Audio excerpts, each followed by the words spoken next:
Welcome. Thank you for joining me. We're back today in Massachusetts, heading to Norfolk County to the courtroom of Judge Beverly Cannon for Massachusetts versus Karen Reed. More motions to be heard today, especially the motion to dismiss by the defense. I do believe Alan Jackson will be bringing oral arguments on that. Currently, we are waiting for the defendants team to arrive. They were in federal court this morning for Karen Reed's habeas corpus filing for trying to get her charges dismissed for double jeopardy. And they did oral arguments in federal court today. So we're waiting. They're on their way. I saw a post that they're on their way. And so we should be starting soon. There are 3 motions on the agenda today. One of them in regards to reconsideration of asking for additional data for the video that were transmitted, something about metadata that Ms. Little on the defense team had filed. That will be one of them. The other one is a Dauber hearing request on the neurologist, Dr. Wolf, who is an expert on the Commonwealth side that the defense wants to exclude. But the big one, like I said, will be Alan Jackson's filing for the motion to dismiss. And yesterday he told Judge Cannon that he had about an hour and 20 minutes. But then she said since there were so many that they wanted to finish today, the 3, she asked all of the attorneys, including Robert Alessi, who will be doing the Dauber hearing because that's his expertise, to condense it. They all agreed. So we shall see what goes. Well, anyway, let's peek in. By the court with no additional information. No, I didn't tell you about the role. I didn't know who it was. I'm getting to that because that was the next conversation that we had. When we were told on the day of closing argument to approach sidebar, the court indicated through multi-level hearsay, we'll all agree that it was some sort of multi-level hearsay suggestion that there was some sort of misconduct by the jurors or by a specific juror. We pressed the issue at sidebar and asked who the source was. At that time, for the first time, we were told the name Lieutenant Fanning. We obviously recognized. You were not, just so we're clear, you were not told that by me. No, we were told that by, and I'm getting to that as well. We were told that by Ms. McLaughlin. She's the one that indicated that it was reported. I'm sorry. That's not right. That's not right. We pressed the issue on who was the source. I believe the court then inquired of one of the court officers. Who are in charge of the jury. Your Honor, I'm getting to that. I understand that. But if you'll allow me to make the argument and to indicate what as my declaration says, my good faith belief, based on reasonable belief, this is how we get there. We were then asked, or the court asked the court officer to join us at sidebar. He then indicated that it was Lieutenant Fanning.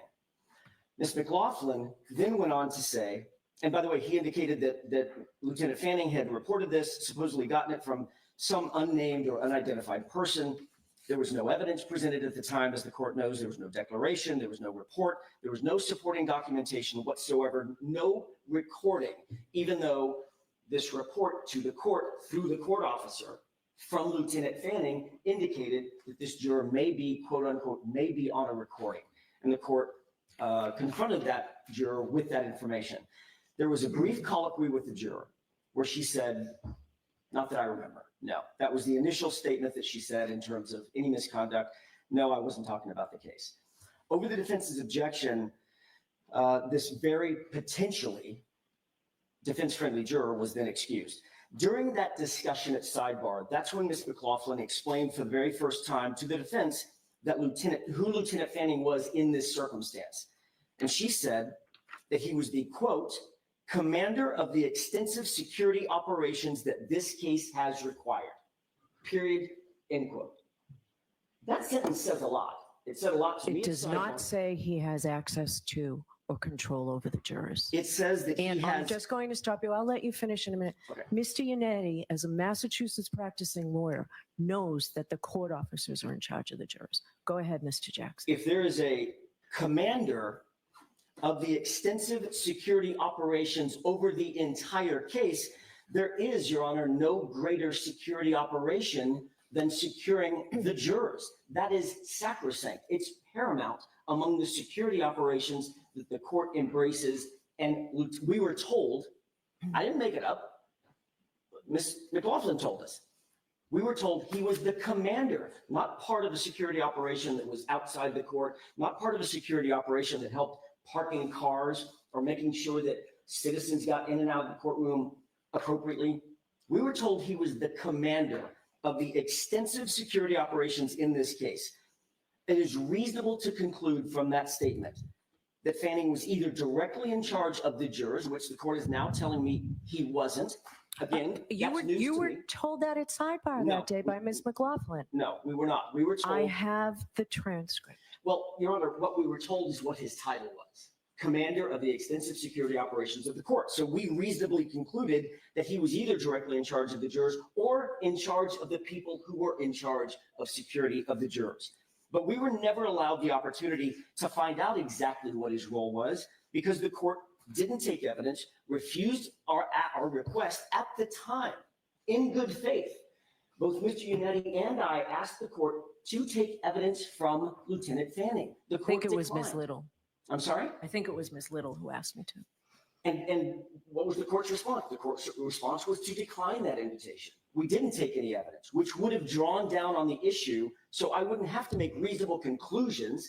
I would actually have the information. So of course, that's one of the issues that is attendant to our motion to dismiss, because it seems wildly inappropriate. Here's what we do know about Lieutenant Fanning. Once his name was uttered, here's what we did know. He's among the troopers that is one of Michael Proctor's supervisors.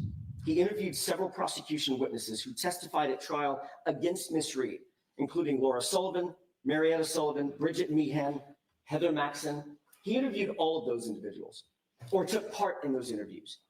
Lieutenant Fanning was at the defendant's home and seized her cell phone in January of 2024, just months before the trial began.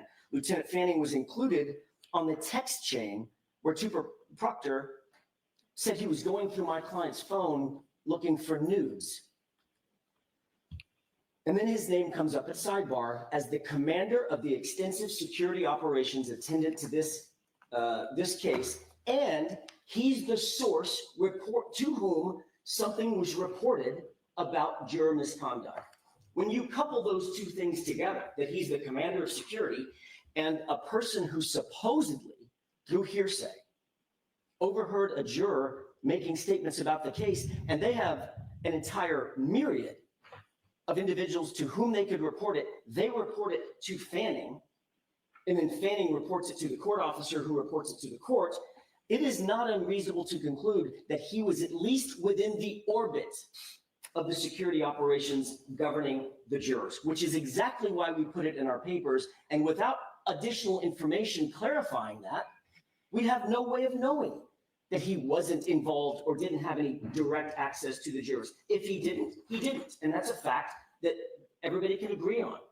But when we heard the information, the only reasonable conclusion we had, given the fact that he was the source of the information and he was defined as the commander of security over the entire case, not part of the case, the entire case, which includes the jury, that is a reasonable conclusion. So you signed your affidavit 2 weeks ago when you already knew that he did not have any access to the jurors. No, I didn't. I absolutely did Signed not. and sworn under the pains and penalties of perjury this 21st day of February 2025. Correct. On February 21st, 2025, we were still at the first time that it was mentioned that he had absolutely no access to the jurors. He never had any contact with the jurors is when we received our responsive documents from the opposition from the Commonwealth. In that document, they mentioned he never had any direct access. He didn't have indirect access. They make these claims with no verification, by the way, no declaration, no supporting evidence, no declaration from the attorneys who filed the opposition. That's the first time someone actually took the position that he had absolutely no access to any of the jurors, direct or indirect. So when we filed our papers, the information that I just told the court is the information we were working from.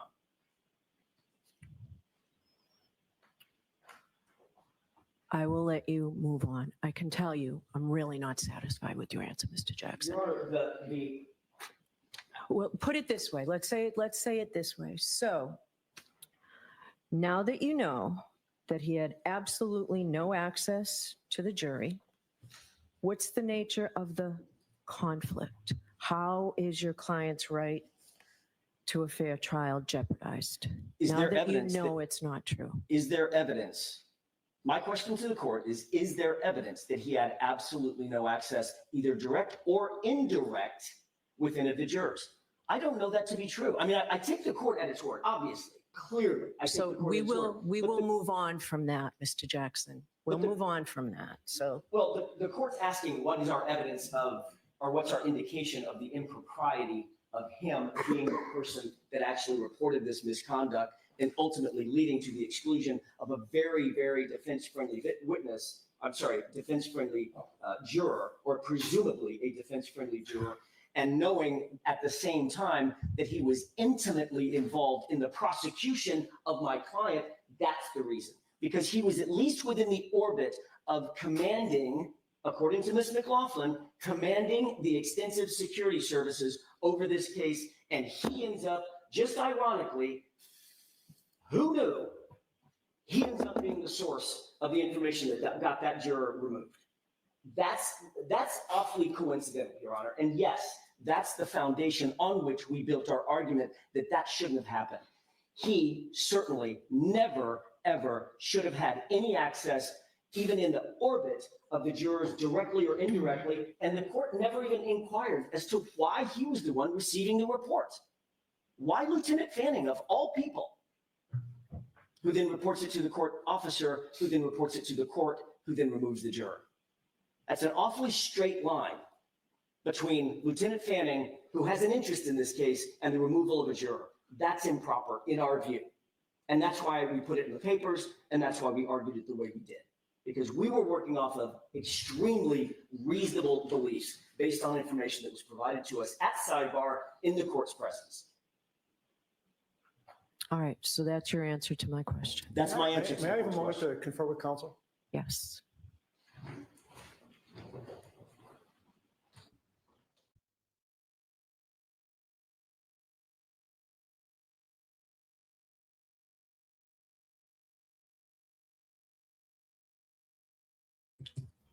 Well, things started out late and they are very heated. The judge reasonably is saying, why are you continuing argument when he was not in charge of the jury, as you are stating in your complaint? And I think I understand that Alan Jackson is saying, well, we don't know that he didn't actually interfere. The judge is clearly telling him there's no foot in this argument. You need to move on. He's not really making any points with her right now. But knowing the shenanigans that this man loves to pull, I'm sure he knows that. The court invoked Mr. Yannetti and said, as local counsel, he knows this not to be true. Mr. Yannetti just indicated to me that that's not quite the fact. And so Mr. Yannetti, I think, should be able to at least address the court. As the court said yesterday, when we file something, we file it on behalf of everyone, including Mr. Yannetti. So if the court would allow Mr. Yannetti to explain what his experience is, that may elucidate on this issue. If we have time later, go on with your argument. I'm happy to, Your Honor, and thank you for giving me the opportunity. The cumulative discovery misconduct by the Commonwealth, as laid out in our moving papers, through their agents has been both egregious and pervasive. We've outlined most of these issues in our moving papers, all of these issues in our moving papers, but I want to concentrate my argument for the court this afternoon on the exculpatory Sally Port videos. I'm not waiving any of our arguments in the moving papers, but in the interest of time and focus, I think it bears upon the court at this point to consider most prominently the Sally Port issue. or the Sallyport video issue. The Commonwealth, to start off with, two facts that are true. The Commonwealth cannot deny the untimely disclosure of critical exculpatory evidence. They cannot and they will not deny that untimely disclosure. And they also cannot deny that critical evidence was intentionally, not by some sort of mishap, but intentionally was withheld from us. So what do they do in their opposition? Most of the time they spend saying that the prosecutors themselves did not know. They had no actual knowledge. While they concede the unavoidable in their moving papers, which is that the Massachusetts State Police and the Canton Police Department both knew about the evidence and both withheld it. Conveniently, they throw much of this on the back of Michael Proctor. It was sort of to be expected. He's already damaged goods, so why not? And they also bring in a newly revealed sergeant, a sergeant by the name of DGM Petro, who's already retired, gone from the police force, and who interestingly retired just 2 days after the Commonwealth's October 2024 disclosure revealing previously withheld Sallyport video. I'm just going to ask, is he available, Mr. Brennan? Not today, but he could be available. I'm just curious. So he's still around. He is, Okay. yes, and he's cooperative. All right. All right, Mr. Jackson, go ahead. Our motion illustrates that, and by the way, I'll walk through the videos that we did get and when we received them. Our motion illustrates that dismissal in this case is required because of the cumulative impact of clear-cut discovery violations, clear-cut, inexcusable Brady violations. And from a legal standpoint, the conduct in this case is so egregious, it's so pervasive, and it's so deliberate that prejudice must be presumed. We don't have to prove prejudice, it should be presumed. To begin, I want to start the issue by talking about the condition of Miss Reed's passenger taillight. The condition of that SUV passenger taillight at the time it was brought into the Sallyport at Canton PD is of critical importance. And that may be one of the most important facts in this entire case. It's important because we know as a fact now that not a single piece of taillight was ever recovered at 34 Fairview until after that vehicle was in the possession of Michael Proctor and the Massachusetts State Police. That is the foundation on which this entire argument is built. And it is an undisputed fact, although it wasn't undisputed for years. Other material facts that are not in dispute. The Sallyport video has been in the possession and custody and control of the Commonwealth since January 29th, 2022. That is a fact. It's also a fact that none of it, not one bit of it, was ever disclosed to the defense until April 4th, 2024. On April 4th, and I want to walk through what videos we did get and when. On April 4th, we got two videos. One was the Sallyport interior front wall. That was the video that was missing 42 minutes, which was the 42 minutes where it would have shown the car being pulled into the Sallyport. And we also received a Canton Police Department driveway video with the SUV on the flatbed, which did not show the rear end of the car. On April 23rd, 2024, and by the way, April 4th, the court will recall, was just in the shadow of the beginning of the trial. On April 23rd, in the middle of the trial, we received another Sallyport interior back wall video. That was the video that is now sort of famously inverted. On October 10th, 2024, 2 days before Sergeant DGM Petro retired, we received four videos. The Canton PD interior hallway, the Canton PD rear lot main side, the Canton PD rear lot cruiser side, and the Canton PD church side exterior Sallyport. And I highlight the word exterior because it becomes extremely important in just a moment. These are four videos, all of which show Brian Higgins in some way, shape, form, or fashion at the Canton Police Department on January 29th, 2022.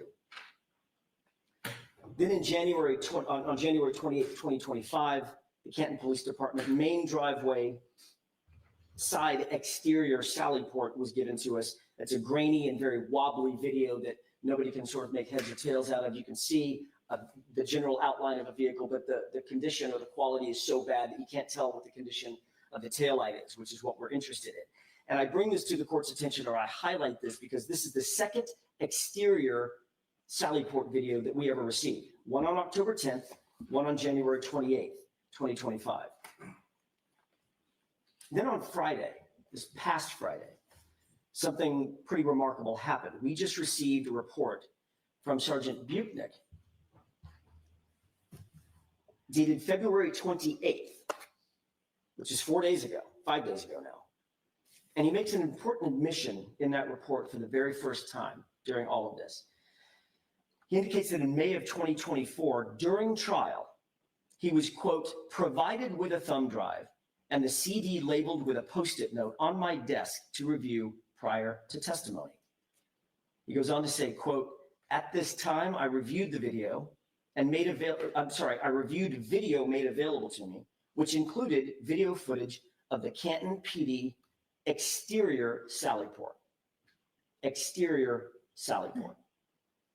That means that the Massachusetts State Police not only had in their possession exterior Sallyport video, but they knew about it and were reviewing it during trial. But we didn't get any of it until, as I just said, October 10th, we got one. January 28th of this year, we got the other. So that was withheld from us for the entirety of the first trial and all the way until at least October 10th, possibly as late as January 2025. And they've now admitted that. But who else knew about this withheld video in May of 2024 during trial? On cross-examination. So can I just ask, was this of better quality than anything you had had, or was it the same wobbly? Okay. Same. Wobbly, grainy, can't make heads or tails out of hardly any of it. No. The question is, who else knew about this? Did anybody else know about this being withheld from us in May of 2024 during trial? On cross-examination on June 6th, Trooper Buchnick admitted to reviewing video evidence with Mr. Lally in May of 2024 in prep for his testimony. Was that the video that they were reviewing together? Was it the exterior Sallyport video? We now know that Buchnick watched some sort of exterior Sallyport video. He admits it in this report that we just got 5 days ago. And we also know that he and Mr. Lally were reviewing video together before his testimony in May of 2024, because he admitted to that on cross-examination during trial. But I didn't have information about what he was reviewing because we didn't have the videos. So either they reviewed together the inverted video that was then played and knowingly presented false evidence to a jury and to this court, or they reviewed exterior Sallyport video and intentionally withheld it from us. This is binary. It could only happen one of two ways. Either it was the inverted video that they prepped on and then presented inverted video to the jury, which is a problem, or they reviewed external or exterior video and did not provide it to us intentionally. Either way, the withholding that evidence admitted to now by Trooper Buchnick was obviously egregious. It was obviously in error. It was obviously calculated. Another important material fact not in dispute, on April 10th, 2024, the DA certified disclosure of, quote, all evidence. Sorry, can I just get back to that, what you were just discussing about May 2023? Yes. How is that exculpatory? Because the videos themselves, as the court will see through the presentation of my oral argument, that the fact that those videos all just happened to either be grainy, wobbly, missing 42 minutes, or from the wrong angle and flipped backward, all tend to show that the Commonwealth doesn't want the condition of the taillight to be seen by anybody when it's pulled into the Sallyport. That is a reasonable inference. In other words, it's the cumulative effect of the bad videos that helps us. That's why it's exculpatory. All right. And also, could you explain to me the prejudice? I will get to the prejudice as I move through. Now or no? If you can, if you're going to do it later, that's fine. I will do it later. I think the prejudice is cumulative. Obviously, we didn't have the information that we needed to be able to cross-examine the witnesses that we needed to be able to cross-examine at the time that it was provided. Okay. It just very obviously. There were certain videos that were clear from some cameras on other days and other times, but these cameras that were late discovery that was provided to us just so happened to all go out. They all find their way to be defective in one way or another at the exact moment that we would need them. On April 10th, 2024, the DA filed its certification of giving us all evidence that they had in their possession, and that they had done a reasonable inquiry. Both of these, that certification was just flat not true. How could that be true? And we're still getting video evidence that is in their possession, custody, and control in October, in January. How could that possibly be true? It isn't true. And it's illuminating when you look closely at the Commonwealth's opposition to our motion. First and notably, the Commonwealth makes these broad statements couched as fact. They're bold pronouncements, and there's myriad excuses in their opposition paperwork. And it's backed up by next to nothing. Not a single exhibit at the time they filed their opposition. There's some exhibits that have been lately provided, including some exhibits just a few minutes ago that they're now adding to their exhibit list and to their opposition. But at the point of fact, at the time they filed their opposition, there was no factual support for any of its positions. So are you pointing me to something specific, or are you just saying in general and you'll wrap it up? In general, the only thing that they had attendant to their opposition was this joint affidavit that doesn't address any of the defense allegations at all. Contrast that with the defense motion, which was supported by nearly 20 fact exhibits. There may be a reason why they didn't support their positions with exhibits at the time. It's because the facts don't support the Commonwealth's position. These are indefensible and indisputable facts that I'm explaining to the court about the turning over of these Sallyport videos. Specifically turning to the Canton PD surveillance video. The opposition says, or reads, the Commonwealth provided the defense with a... I just always like to read along. Where does it say it? What page I you on? don't have the page number. Okay. It's the point at which the Commonwealth indicates that they provided 90 photographs, Okay. crime scene photographs in support of the vehicle in the Sallyport. That is a distraction. What they don't mention in their moving papers is that the date of those photos were all February 1st, 2022. There are no photographs from January 29th, 2022, when the vehicle was brought into the Sallyport. The only thing we would have would be the videos, the surveillance videos, all of which are somehow, some way defective and which were held in their possession in some instances for nearly 3 years before it was turned over to us. So it's the condition of the car at the time that it was brought into the Sallyport on January 29th at around 5:30 p.m. that matters. That's the only time that it matters. The other evidence referenced by the Commonwealth about a 5 a.m. ring video and Canton police cruiser at 8 a.m. and the independent observations of Dighton police officer Sergeant Barrows, they all corroborate the defendant's contention that the taillight was cracked and not shattered at the time it was brought in to the Sallyport. And we're still talking about the condition of the taillight, obviously, when it was brought into the Sallyport. The Commonwealth next mentions that Lieutenant O'Hara from the CERT team arrives at 32 Fairview Road at 4:56 p.m. They then go on to mention that he was preceded by another trooper at 4:54 p.m. and that the car got to the Sallyport at 5:30, suggesting, obviously, that the search began and taillight pieces were found before the car ever arrived. That would be interesting if it were true, but it's not true. It's a distortion of the truth. It doesn't matter when the CERT team actually arrived and drove up there and sat in their warm cars and waited for other team members. The last team member to arrive didn't arrive until 5:41, 11 minutes, long after the car had already been secured in the Sallyport, long after Trooper Michael Proctor had access to that passenger taillight. The first taillight piece was not seen or found or recovered until 5:45 p.m. after the vehicle's arrival at Canton PD. That was seen we can see who's got access to the vehicle and who makes access to the vehicle in that inverted video. Once we turn it back around, it's very obvious. It's Michael Proctor milling about at the passenger taillight. These are important details to get right. The timing matters. The opposition claims that the defense theory is quote unquote evolving. They write that the defense quote struggles to establish how the condition of the defendant's broken taillight in Canton, in the Canton PD Sallyport is in fact exculpatory.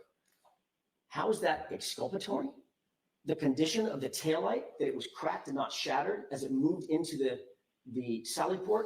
How do we struggle to describe that as exculpatory? Of course it's exculpatory. Of course having those videos withheld from us is prejudicial. There is no struggle. It's on the video, it's on the ring video that establishes that the right rear Lexus hit the back of the Chevy Traverse, cracking its taillight. The Commonwealth, pretty desperate to ignore that inconvenient fact or that inconvenient piece of video evidence, literally previously said in open court that the Lexus only got close to the Traverse, only to be completely impeached when everybody in the courtroom at trial saw that 5,000-pound Traverse jostle, its rear wheel jostle, under the impact of the SUV right at the right rear or the passenger side taillight. Now the Commonwealth, with no factual support, no factual underpinnings whatsoever, says, okay, hang on a second. It did hit it, but it didn't crack the taillight. So whose theory is evolving? Ours or the Commonwealth's? The defense has never wavered. We knew that Michael Proctor, from the very beginning of this case, had been lying about the time he first took possession of that SUV. He claimed that it was at 5:30. The court will recall this. We had litigation concerning this. He wrote it in at least 9 reports that we were able to count. 9 reports or affidavits. Those affidavits sworn under oath, and the Commonwealth repeated that time for nearly 2 years, even going so far as to argue to this court that the defense got it wrong, that we were wrong because we failed to calculate for daylight savings time. So the Commonwealth battled us, and this is something I think the court has to really weigh and balance the following conduct. The Commonwealth battled us for nearly 2 years on the singular issue of the time that the SUV got to the Sallyport. They finally took their medicine at some point and had to admit to the false time and chalked it up to a Scrivener's error in 9 separate documents, memorialized 9 separate times, some of them under oath. And all the while they were battling us on the time that it got there, no, the defense is all wet, they're wrong, they just didn't account for daylight savings time. Oh, no, this was just a little mistake, it's not a big deal, it was a Scrivener's error. And the entire time they're making both of these claims, they had video in their possession that established unequivocally that that car was in Michael Proctor's possession at 5:30 and pulled into the Sallyport at 5:30. They knew the time. They knew that he had retrieved it at 4:12 in the afternoon and not gotten it to the Sallyport until 5:30. So the Commonwealth was well aware in 2022, the Commonwealth and their agents were well aware in 2022 that the SUV got to the Sallyport, and that was the centerpiece of the defense case. They knew that the videos would directly impeach the lead investigator on this case, and they say that we struggle to explain the exculpatory nature of this evidence. It's not our struggle to explain it, it's their struggle to acknowledge it. Of course that's exculpatory. It directly and unequivocally impeaches their lead investigator on one of the most important issues in the entire case. And that's only one aspect of the withheld videos that also is exculpatory. The other is the point at which it would show the condition of the taillight. In other words, when it's being pulled in to the Sallyport, would it show the condition of the taillight before Trooper Proctor had access to it in the Sallyport? That's what we've been seeking. The Commonwealth is well known from the beginning of this case that the defense has demanded all physical evidence be preserved. This is not a game of Wordle. This is not something that's supposed to be parsed. All physical evidence be preserved. That's pretty straightforward. The Commonwealth shouldn't be in the business of withholding exculpatory evidence by playing some sort of a gotcha game with definitions of words. They knew what we meant. We don't actually know what the Commonwealth has, so we have to be as broad as we possibly can when asking for evidence to be preserved. So all physical evidence clearly includes the entirety of all the Sallyport videos. The Commonwealth parses words by saying, well, we never asked for the Commonwealth to preserve the CPD footage from the Sallyport because the Canton PD is not the crime scene. You asked for crime scene footage, and Canton PD is not the crime scene. Well, first, I think that's a disingenuous argument that plays right into that sort of gotcha that we've discussed. I think the Commonwealth is better than that. That's not what we should be doing in a trial for murder. And second, let's not forget that District Attorney Morrissey actually defended publicly Michael Proctor by explaining that when Michael Proctor said he responded to the crime scene, and of course we knew he didn't respond to 34 Fairview, DA Morrissey said, oh, he was talking about Canton PD, which is the crime scene. So they can't have it both ways. They write on page 4 of their opposition, quote, the trial prosecutor was not aware of the existence of surveillance video in the Canton Police Department's Sallyport until receiving the federal grand jury transcript of Massachusetts State Trooper Michael Proctor, end quote. So they've taken the position, look, we personally did not know anything about that Sallyport video existing until we received the federal grand jury paperwork showing that Michael Proctor testified to it. First, the Commonwealth has to know that that is not the state of the law in Massachusetts. Massachusetts State Police and Canton Police Department are both arms of the prosecution actively involved in the investigation of this case.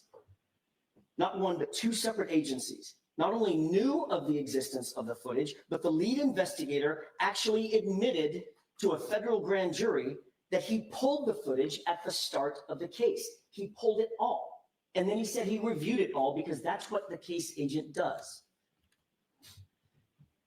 The Commonwealth cannot absolve themselves of the egregious and very obviously intentional discovery violations by Michael Proctor, by the Massachusetts State Police, by the Canton Police Department, by saying, I personally didn't know about it. The cases are legion on that issue. Commonwealth versus Sleeper, 2002 case found at 435 Mass 581. And this is Hornbook law. Quote, a prosecutor's duty to disclose exculpatory information or exculpatory evidence extends to evidence in the possession of the police who participated in that investigation. And then Massachusetts Rule of Criminal Procedure 14A1A, the prosecutor shall disclose information covered by mandatory discovery, provided it is in the possession, custody, or control of the prosecutor. Persons under the prosecutor's direction or control, or persons who have participated in investigating or evaluating the case and either regularly report to the prosecutor's office or have done so in this case. Michael Proctor worked out of the Norfolk DA's office, physical plant. There is no question that Michael Proctor and both agencies intentionally withheld that evidence. Let's talk about Michael Proctor's testimony before that grand jury. He was asked the following question. Are you aware whether there are any cameras in the garage or Sallyport where Karen Reed's SUV was parked? Answer, yes. Question, have you reviewed the footage of that garage? Answer, I saw one very grainy video and then another of Sergeant Buchanan and I arriving in the main entrance around 5:30 following the vehicle. Question, when did you watch the video from the Sallyport? Answer, I haven't reviewed it, sir, in quite some time. So do you have those page numbers for me? I can get them for you, Your Honor. Okay. I didn't cite them in my notes. Yeah, if Ms. Little can get them for you before you finish, Of that course. would be helpful for my review. I haven't reviewed it, sir, in quite some time, so I can't recall what's on there. Question, why did you review video of the Sallyport?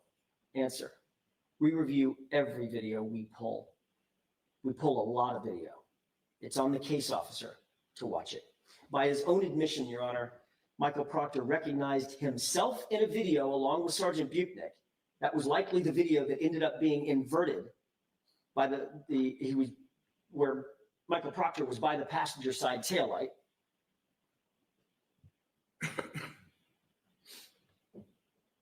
And that was before any taillight material was ever recovered at 34 Fairview. That is highly inculpatory of Michael Proctor. It is highly exculpatory of Karen Reed. Another point of fact, by his statement, Michael Proctor admitted that, quote, we pulled, end quote, the video. That video is on a 30-day overwrite.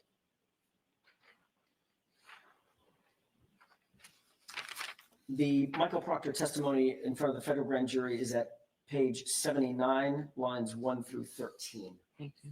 Thank you, Ms. Little. Exhibit C, is in Charlie. Okay.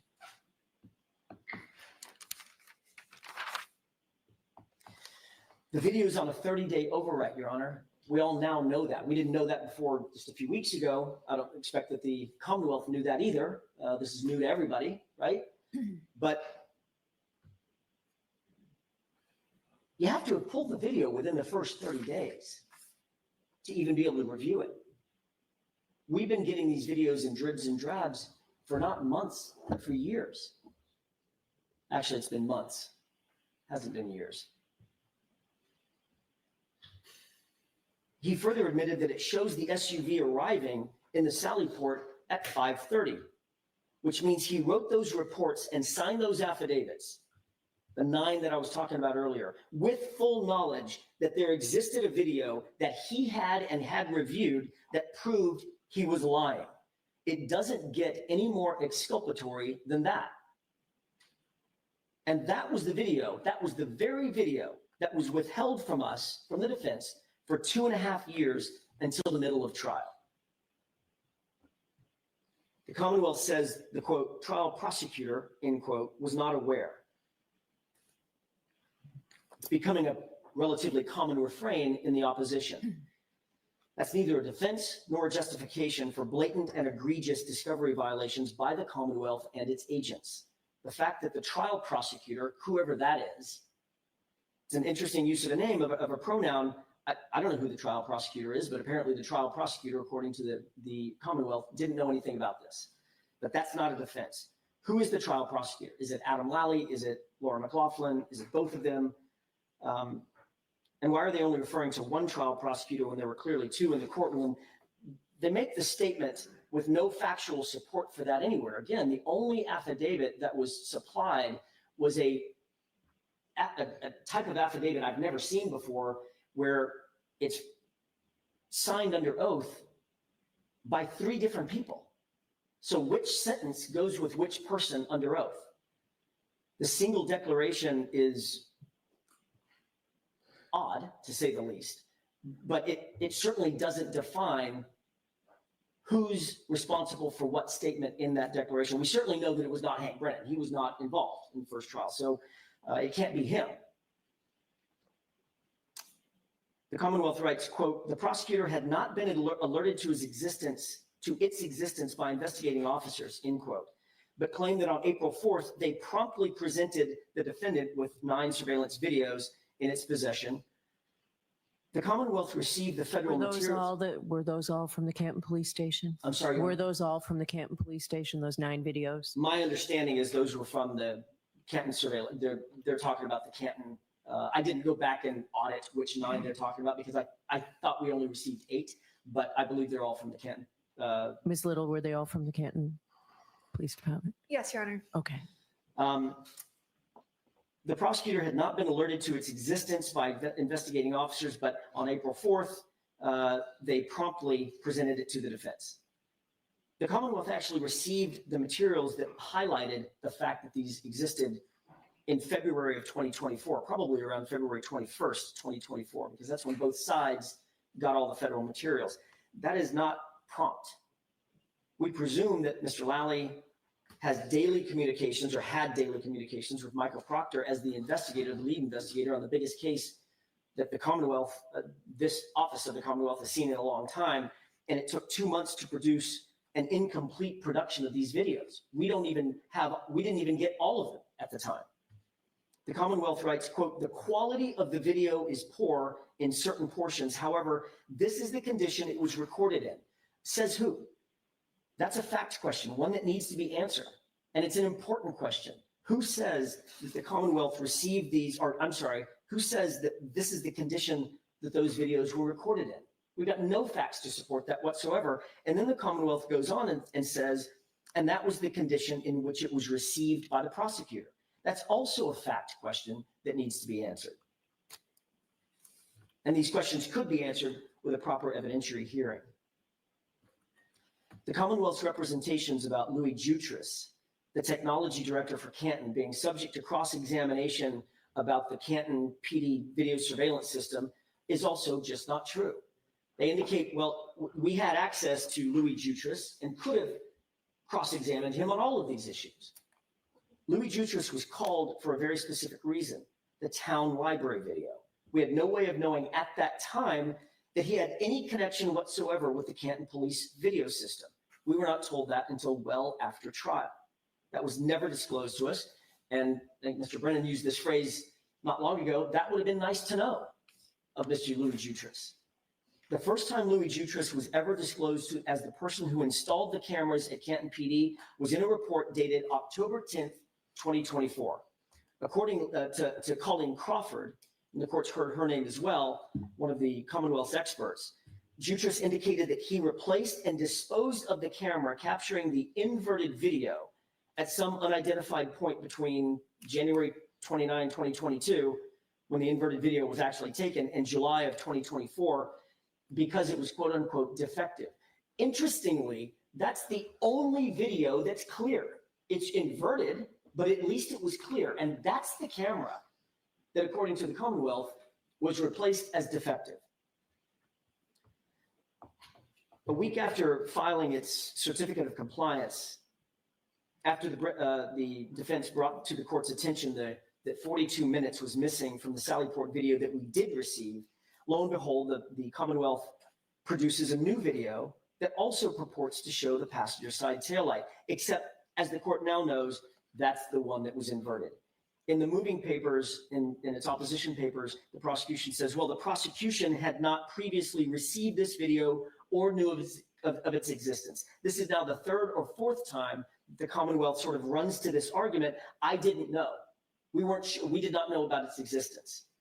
No matter how many times they write it, however, it does not change the Commonwealth's responsibilities. It doesn't change the prejudice that the defense suffered. We should have had these videos at the very beginning. So, Mr. Jackson, I'm just going to ask you how much longer, this is the luncheon recess, but how much longer are you going to be? Probably 45 minutes, I would say. All right, so we'll break. What, memorize, please?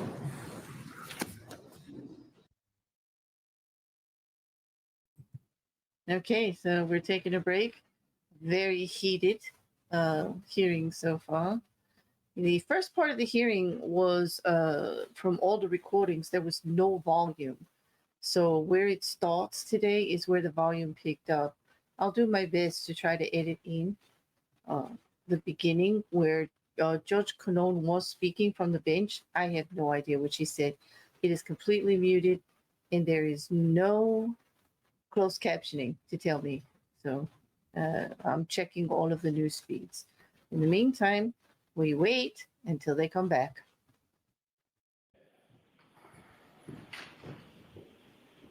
We're back in session. You may be seated. All right, Mr. Jackson, go ahead and continue. Thank you, Your Honor. When we left off before lunch, we were discussing the inverted video. In the moving papers, the prosecution indicates that, quote, the prosecutor had not previously received this video or knew of its existence.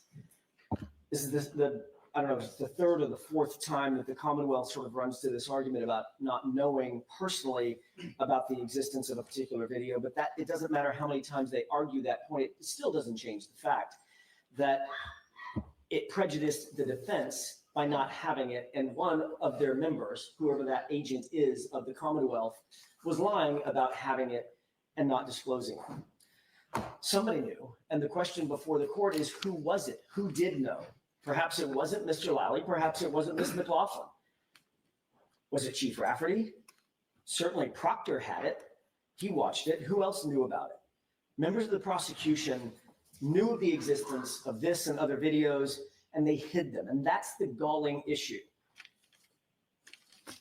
Then the Commonwealth writes that the defense altered, their word, the defense, quote, altered evidence to correct the image, as if we were altering something to deceive the court.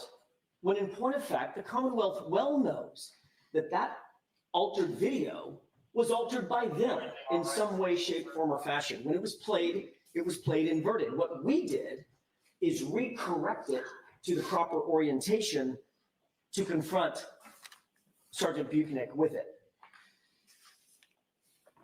They indicate that they played the entirety of the video, of the corrected video, to somehow suggest that the Commonwealth during this debacle had clean hands. And that's just not true. Over the course of 2 days, the court will recall 2 days worth of testimony. Day one with Sergeant Buchanan under direct examination by Mr. Lally, going into the next day, still under direct examination by Mr. Lally. They played that video completely inverted. They talked about it, they discussed it, they described it. Not once did Sergeant Buchanan or Mr. Lally inform the jurors or the court that the video was actually altered, that the video was actually backward. Not one hint to the court or the jury members. When the defense stood up and began questioning Sergeant Buchanan about that video, that was the first time that he admitted that it was inverted. He used the phrase mirror image, and that he knew that it was inverted. Amazingly, that was the same time that Sergeant Buchanan started having trouble with his memory about who was actually depicted in that video. The court will recall before I stood up on cross-examination, under direct examination by Mr. Lally, Sergeant Buchanan was very quick to point out that the individuals on that inverted video were himself and Michael Proctor. And they made the point that Michael Proctor never approached or had any access to or didn't manipulate in some way, shape, form, or fashion. This was the intimation by the Commonwealth, that passenger taillight. The Commonwealth has now conceded that that person was in fact Michael Proctor. It's notable that the Commonwealth went to great lengths to state that, quote, Trooper Proctor, and this is in their opposition, Trooper Proctor is standing feet away from the defendant's vehicle and never touched the right rear taillight, end quote.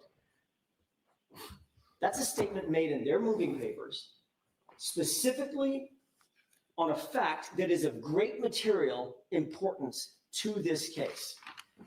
The three of them signed, the three prosecutors signed an oath and a declaration, and the court just called the defense out on signing a declaration or an oath. And the court's intimation, at least in its initial comments to me, was, you may have said something that you don't have a factual foundation for. I think I have done my best to disabuse the court of that we were drawing from reasonable inferences. I wonder if the Commonwealth is going to get the same treatment for saying that Trooper Proctor was standing feet away from the defendant's vehicle and never touched the right rear taillight. That's a very bold statement for the Commonwealth to make, and it's also completely untrue. It's not supported by a single fact. It's not supported by a fact or evidence before the court. The problem with this unsupported motion, because it's unsupported and the declaration is signed by three different individuals, you can just sort of say whatever you want in the motion, and I guess get away with it. The video speaks for itself, Your Honor. It shows Michael Proctor walk behind the car directly to the position of the passenger taillight. He positions himself right on the other side of the camera view, not feet away. And it certainly does not show, and there's no evidence before the court, that he, quote, never touched it. As a matter of fact, we would submit. Does it show that he does touch it? Well, of course it doesn't show he touches it, Your Honor. He's on the other side of the car. That's not the point. The point is, a reasonable inference is he could have touched it. He was standing right there. Nobody forced him. Nobody was holding a gun to his head. He walked around the other side of the car and obviously was standing there for a reason. By himself, in a corner, out of the view of a camera. And then when the Commonwealth plays the video, it switched. And the intimation to the triers of fact was he never approached the right rear taillight, that passenger taillight. And all of that And was you unclear. cleared that up. Right. But that is the galling part of this entire thing. The court has asked me a couple of times, and I'm going to get to it a little bit more in detail, what the prejudice is. If that's not prejudice, I don't know what is. It's literally propounding false information to a trier of fact. That is not a small thing. Even after the trial was over, it was concluded, and the mistrial was declared, we're still getting videos that we can't get a straight answer about their source. Where did these videos come from in October? That surveillance feed is on a 30-day deletion loop. That's what we've been told. I said a few minutes ago this morning, I said the Commonwealth may not have known that it was on a 30-day loop. What I meant was actually the prosecutor sitting in this courtroom. The three, my brothers and sister, may not have known about that 30-day override. I don't know. I don't know what they knew or didn't know. I'm certainly not going to cast aspersions and put that on them. But someone from the Commonwealth darn sure knew that was on a 30-day loop or a 30-day override. So who's had those for all this time? How were they stored? Why wasn't that information revealed to our expert when we went all the way to Canton to try to download that DVR? Where's the original? Where are the copies? These are questions for which we need some facts. And the fact that those have been withheld from us is exactly the kind of bad act and bad faith that demands that the court presume prejudice in the case. A few minutes ago, the court asked me before lunch, what is the prejudice? There's plenty of actual prejudice, but I'll get to that in just a second when I speak a little bit about the law at the end of my comments. We don't need to prove actual prejudice because the law presumes prejudice against Ms. Reed because of the bad conduct on behalf of the Commonwealth. And yet again, when it comes to this same issue, the Commonwealth recites this now worn out sentence, the prosecutor was unaware of the existence of these videos, end quote. How many times are they going to try to excuse away a blatant discovery and or Brady violation with the sentence that the prosecutor was unaware? It just doesn't matter. And that brings us to the October 10 videos that we got in 2024. The Commonwealth claims that they received these videos on or about August 21st, 2024. They sort of vaguely claim that these videos were provided along with a letter, quote unquote, letter from Canton Police Chief, end quote. There's no report, there's no email, there's no communications, there's no text message, nothing other than this, quote, letter. And it actually wasn't a letter, it was more of an informal note written on a personal pad, a Canton PD pad by the chief. There's no chain of custody log authenticating the videos, no authentication documents whatsoever, no foundational documents, no indication of where the videos came from or how she came to possess them at the time. But she did write on that little pad, quote, that is how it records, LOL, no tampering, end quote. LOL, laugh out loud. So the chief of police is laughing in the face of serious Brady violations, in the face of serious evidentiary violations and what was the discovery date? violations. 10/10/24 you received that? Was that the date? 10/10/24. That's correct. By the way, the Commonwealth claimed in its opposition papers that, quote, the prosecutor requested that both Massachusetts State Police and Canton Police Department produce all relevant and material surveillance video, end quote. And that was sometime unidentified between April 17th, 2024 and April 24th, 2024. I laud them for that. Good. I'm glad they demanded finally, in the middle of trial, quote, all relevant and material surveillance video. So why didn't we get this from Canton PD until October 2024, well after trial? What was the delay? And why did we get another video in January of 2025? What was the delay? How could this be seen as anything other than intentional? We know now that Sergeant Buchanan, we know that Proctor, we know that Chief Rafferty, and now through another report, we know that this officer, DGM Petro, all had access to and knew about the videos. And then we have on top of that, in the middle of trial, I think it was Mr. Lally, it may have been Ms. McLaughlin, someone said, it's unclear from the opposition, that all relevant and material surveillance video be turned over immediately, and it still wasn't done. That is an intentional withholding of evidence. And then we get these new reports. What's probably most troubling is what's in the reports that we got on Friday, this past Friday. Additional reports from the Commonwealth in a report from Sergeant DGM Petro. He reveals the following. He writes this report on the 27th, which was last Thursday, and then we got the report on the 28th. He says that in February of 2022, and I'm paraphrasing, in February of 2022, Proctor requested Sallyport video of SUV inside Sallyport. Apparently that was provided. I mean, we have to presume from his report when he says Proctor requested in February of 2022, Sallyport video of the SUV exterior footage, that he downloaded it from somewhere and gave it to him. Assuming it was February of 2022, that would have been before the override, I presume, because I think the math in my head is it's 28 days in February. If it's in February at all, it's within the 30 days from January 29th. So it has to have been.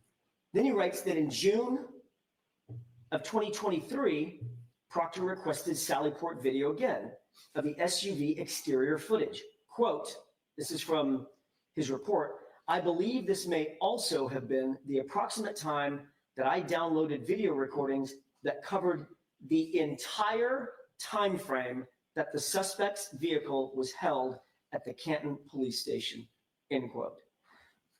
He goes on to say, quote, due to the large size of the files at that time, I had to break it down into 6-hour blocks for ease of exporting.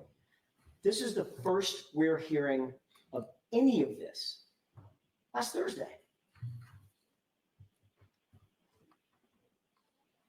How is that?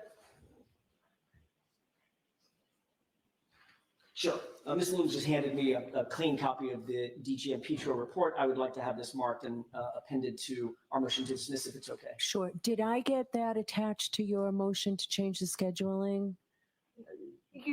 Yes. You probably did. So I've seen it. Okay. May I approach? Hold on. What, Ms. Little? We'd still like to make it part of the record if that's Sure. all right, Your Honor. Sure, I just wanted to know whether I needed a copy because I have a copy. I've seen it. May I approach? Yes. Okay.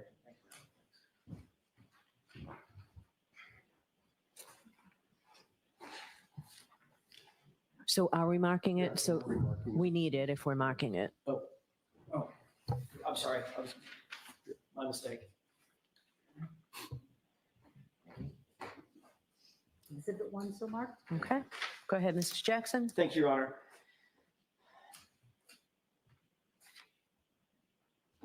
The question is, how in June of 2023, now I'm going to go a little bit slow here just because it's linear. The argument is linear. In June of 2023, according to DGM Petro, he downloaded every single bit of video of that car while in the Sallyport or while at Canton PD in Sallyport. How is that possible? How could that be? As of February 28th or maybe March 1st, those videos are gone. So how could he have access to the whole thing? It's because someone at the Commonwealth downloaded the whole thing. They saved it. Or the only other explanation is that DVR was not at the time on a 30-day override. It's the only two explanations. Again, this is binary. So in April of 2024, as the court knows, we got additional video, and that's the inverted video. In the spring of 2024, while trial was being held, DG Petro, quote, it says, quote, I downloaded some video recordings that you and I believed may be needed to refute claims being made by the defense. The you and I is him to Chief Rafferty. That's who this report is to. And it includes footage of Higgins. So now we find out for the first time that Chief Rafferty and this sergeant had been talking and strategizing about how to defeat some defense arguments, presumably, by use of videos that had never been turned over. And the Commonwealth uses a phrase in its moving papers, I believe in this motion, about ambush. That is the definition of an ambush. So DG Petro admits that he, Rafferty, and the Canton Police Department had Sallyport video that was material to the case. Remember, his quote was that you and I believed may be needed to refute claims made by the defense. They were strategizing about how to defeat certain of our arguments, and they didn't turn it over. Specifically, he downloaded video and presumably gave it to Chief Rafferty. But then the interesting thing is Chief Rafferty held on to it. She never turned it over. Probably because they didn't help the prosecution. They showed Higgins engaged in conduct that is, at the very least, highly suspicious and clearly exculpatory because it impeaches his other testimony. It shows him on the phone. And he testified that he didn't make calls in the middle of the night. There's no question that with this example, that is an intentional withholding of evidence. That is the legal definition of bad faith, and it's unconscionable to do that. Now put in context what we eventually did receive during the trial and then after. We received the inverted video that was falsely presented as the right passenger side of the vehicle, or the passenger rear side of the vehicle. Number two, we received several videos of Brian Higgins at Canton Police Department, clearly using his phone at approximately 1:35 or so a.m. And we received exterior footage that would ordinarily show the condition of the passenger taillight, which all happens to be corrupted, like every other video of the rear passenger side of that SUV. This is stunning.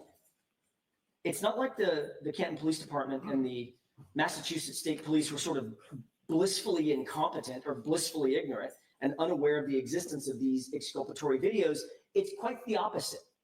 Multiple officers, Proctor, Rafferty, Buchnick, O'Rourke, DG and Petro, these individuals, we believe, O'Rourke may not have known, but we know that the others did, and it had now basically admitted it or been caught trying to hide it.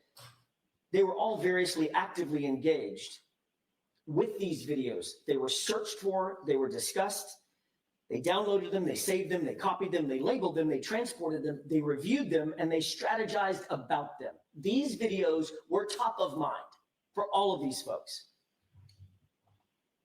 We know there were hours and hours and hours of footage that was so large it had to be broken down into 6-hour blocks. All of that was pulled. And none of this footage was disclosed to the defense before April of 2024. And most of the files that have been turned over so far have been turned over after the trial was over. We had no idea this footage existed, and to this day, it continues to be, the bulk of it continues to be withheld from the defense. And then we move to Sergeant Buchnick's actual report. As I indicated, he wrote a report last Friday as well, dated the 28th. Quote, in furtherance of the John O'Keefe Canton homicide investigation, sometime in early spring of 2022, I was made aware that a request had been made by Trooper Proctor and then fulfilled by Canton PD for surveillance video as it related to the arrival and storage of the Lexus SUV belonging to Karen Reed. This was the spring of 2022. He knew. At Trooper Proctor's request, I proceeded to Canton Police and picked up the digital media storage containing said video and transported it to the Canton, Norfolk District Attorney's Office and turned it over to Trooper Proctor. I did not review this video at this time. What date did he do that? The same date? He says at this time, but it's the sometime early spring of 2022. That's the best he can do in his report. Paragraph 2, in July of 2023, so this is a little more defined, I was once again made aware by Trooper Proctor that a request had been made to Canton PD for additional video and that it was ready to be picked up. Since the Canton Police Department is conveniently located on my route of travel to work, I stopped by and picked up the CD from the front desk of the police department, which was labeled Trooper Buchanan with a yellow Post-it note. I further added Canton PD 12922, and then the case number, which is, or their case number, 2022-112-33, to note to more accurately identify the item and transported it to our office, subsequently turning it over to Trooper Proctor. So there's a second CD, now in July of 2023. I did not review that video at that time. See the attached copy of the Post-it note. Final paragraph, in my preparation for trial in May of 2024, I was provided with a thumb drive and the CD labeled with a Post-it note on my desk. What's interesting is that the CD with the Post-it note on his desk may or may not have been the same CD that he transported in July of 23 because they seem to be labeled a little different. So I haven't seen this report. Does he say from whom he received that? I'll finish reading it, but I don't believe he does. No, it's pretty vague. It's passive voice and it's pretty vague. I was provided a thumb drive and a CD labeled with a Post-it on my desk to review prior to testimony. So it does not say. At this time, I reviewed video made available to me, which included video footage of the Canton PD exterior Sally Port. Exterior Sally Port. This video was labeled with a Post-it note on a CD, and it contained a video of the interior of the Sally Port, which was grainy and had a camera vantage point from the front of the Sally Port. I also reviewed the Canton PD driveway footage. In review, I also viewed video of the back wall Sally Port camera vantage point. I had not seen this video prior to my May date review. I later learned that this video was provided in an inverted manner. After I reviewed all the provided video, the thumb drive and the CD were returned. It doesn't say to whom they were returned. Your Honor, if I could mark this report as well. Sure. Do you have an extra copy for me? I do. It does have one highlight on it. May I show it to Mr. Brennan? Yes. Okay.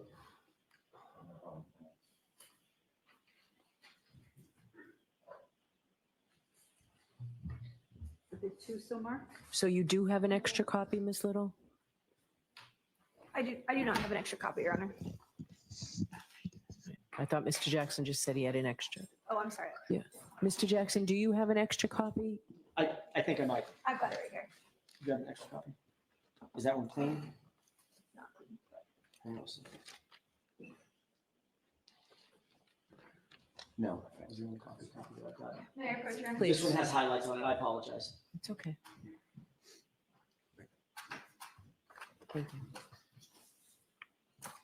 All right, go ahead. Thank you, Your Honor. The court asked probably the most important question about this report, which is who was it that supplied the video or the thumb drives or the CDs to Sergeant Buchanan?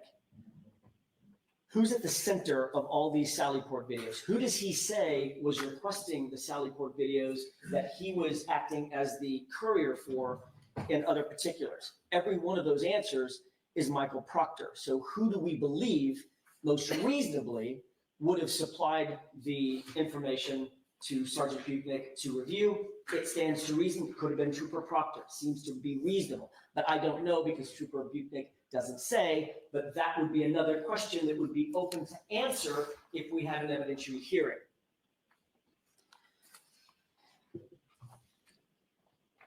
Michael Proctor was receiving the footage directly from DG and Petro, dating all the way back to February of 2022. He was the one receiving the footage directly from Buchanan, dating all the way back to the spring of 2022.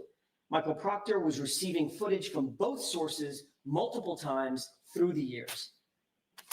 Proctor was the one who clearly had possession, custody, and control over the exculpatory footage. It was his, every bit of it. And now let's recall what he said at trial when asked about all this footage, because he was confronted about footage. And keep in mind, Your Honor, when I'm asking these questions, I know none of this.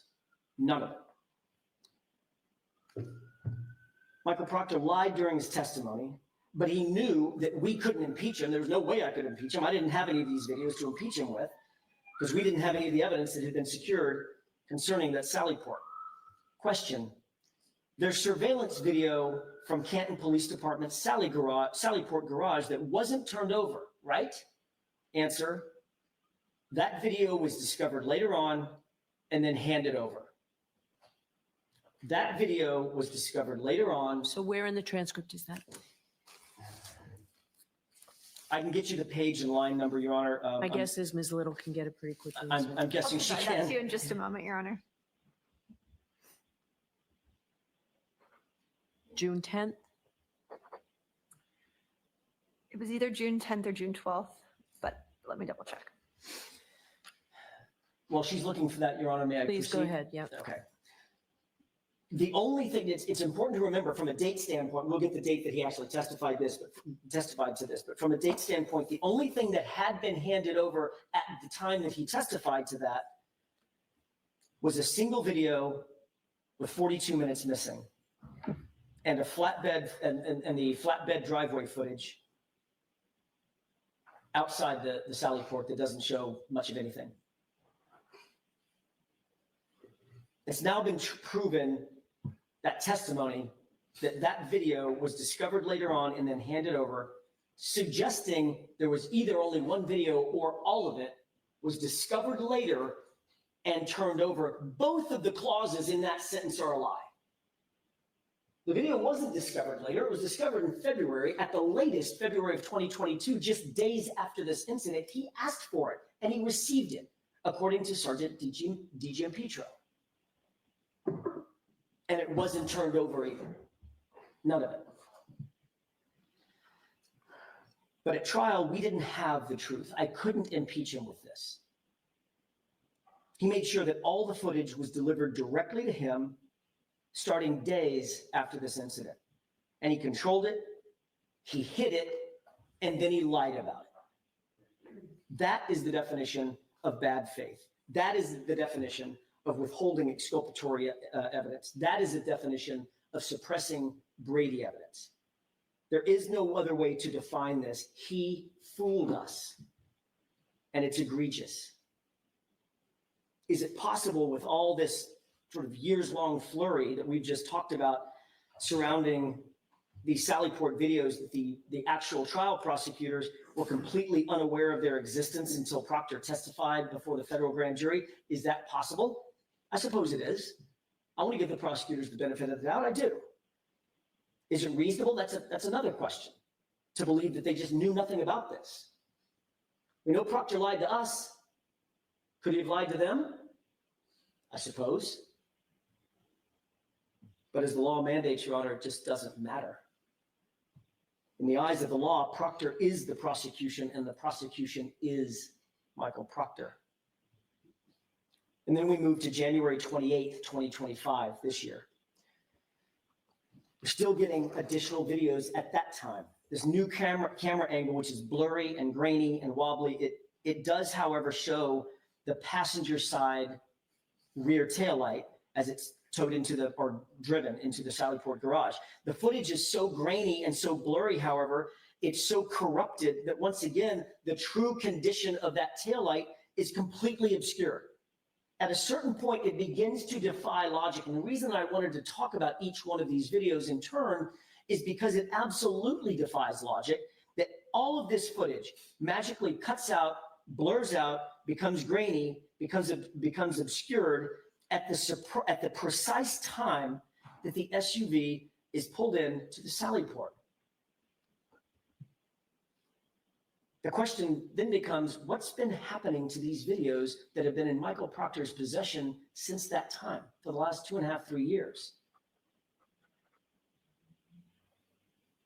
And again, I've lost count how many times the Commonwealth makes the claim, quote, prosecutors had never seen this video, end quote.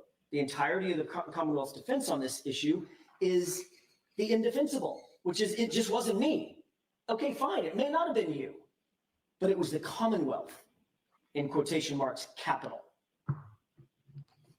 The Commonwealth then claims that, quote, after directing a review of all physical evidence and data files, after directing a review of all physical evidence and data files, this video was located within a paper case file of the investigators, end quote. I believe that Mr. Brennan, when he came on the case, he's the one who directed a review of all physical evidence and data files.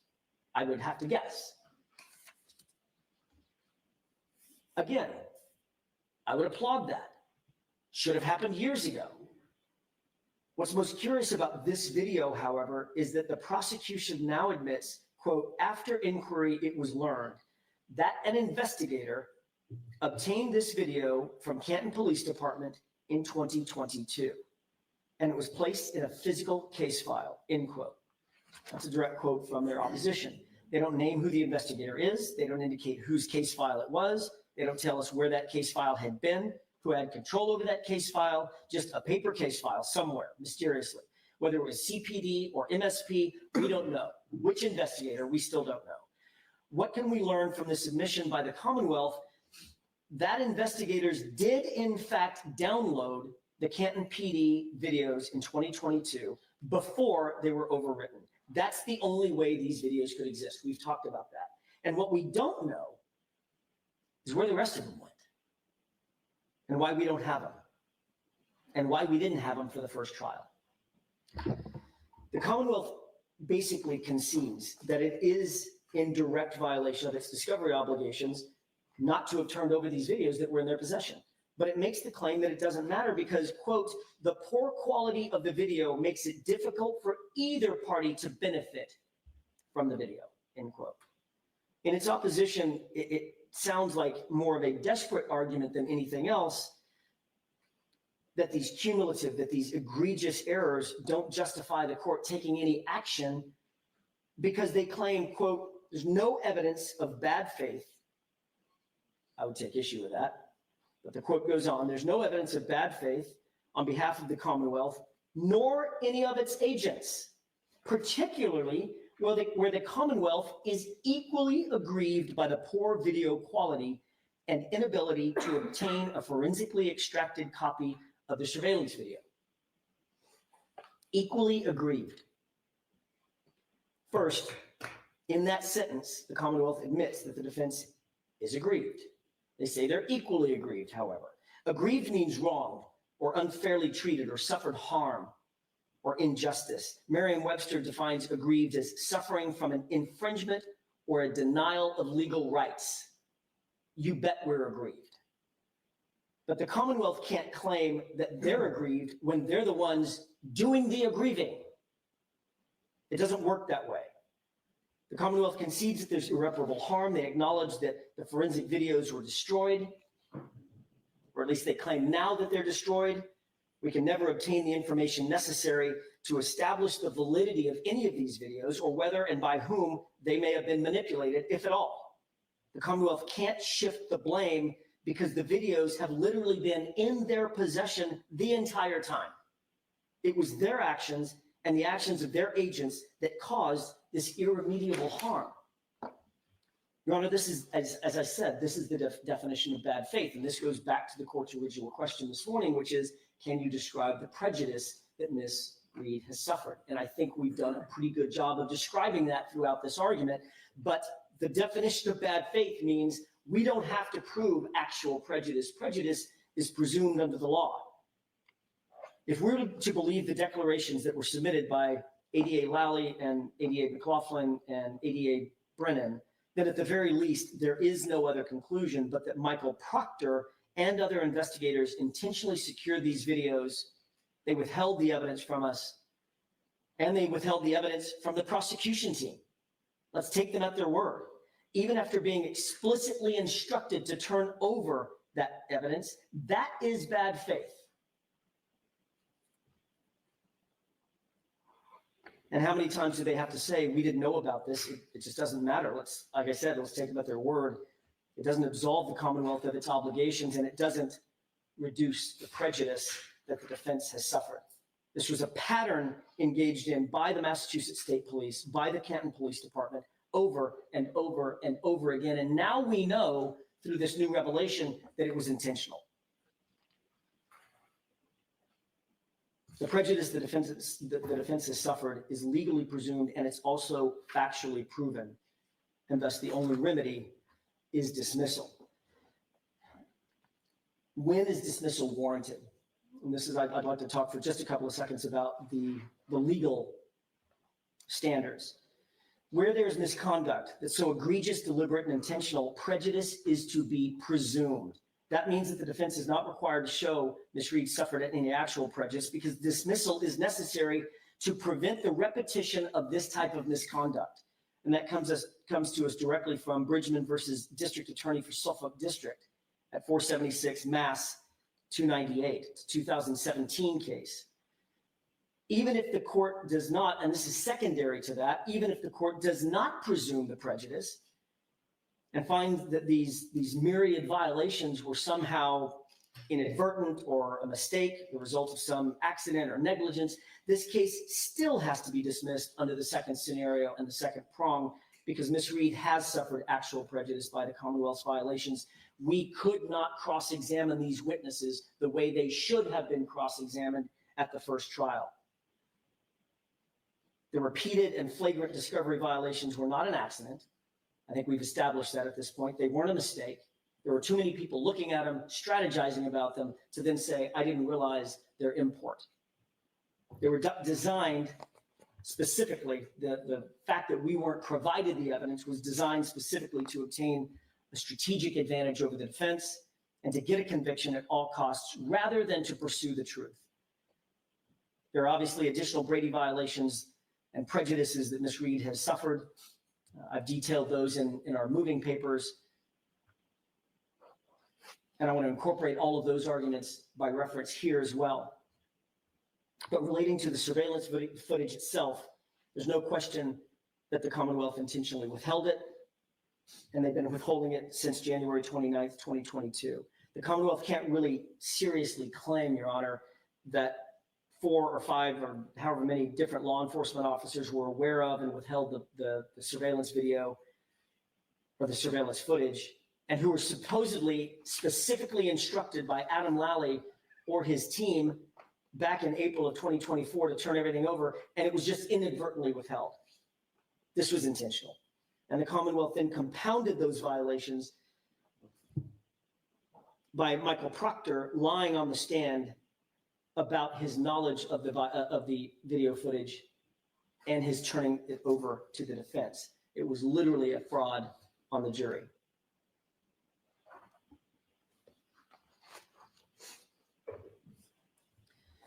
And now, well after trial, the Commonwealth has been forced to admit that even more exculpatory evidence or surveillance evidence from January 2022 is in their possession. And it was also entirely withheld from the defense throughout this litigation and throughout the first trial. In addition to the presumptive prejudice, Your Honor, there has been actual prejudice. This was, some would say, a close case when it ended. The court recalls that. The jury was hung on some charge or charges, and the evidence suggests that they voted in her favor on others. The court needs to ask itself, what would the jury have done had they had all the evidence to which they were entitled, to which we were entitled? But they didn't. Every one of these videos was in some way compromised, even the videos that we did have. And the compromise always conveniently obscured the truth and obscured Ms. Reed's rights. This is an exculpatory fact that we should have been able to explore during the past 3 years, and certainly we should have been able to explore it at trial, but we did not have the videos. The Commonwealth did, though. And it's the cumulative effect of all these gross and repeated violations that undermines the Commonwealth's argument that this is just about a broken camera. It couldn't be further from the truth. We're to believe that all these cameras just spontaneously became defective at the exact same time. Like I said before, it defies logic. For the Commonwealth to have all this footage for a solid 3 years and hold it back from us the entire time, it makes one question what was going on with that evidence.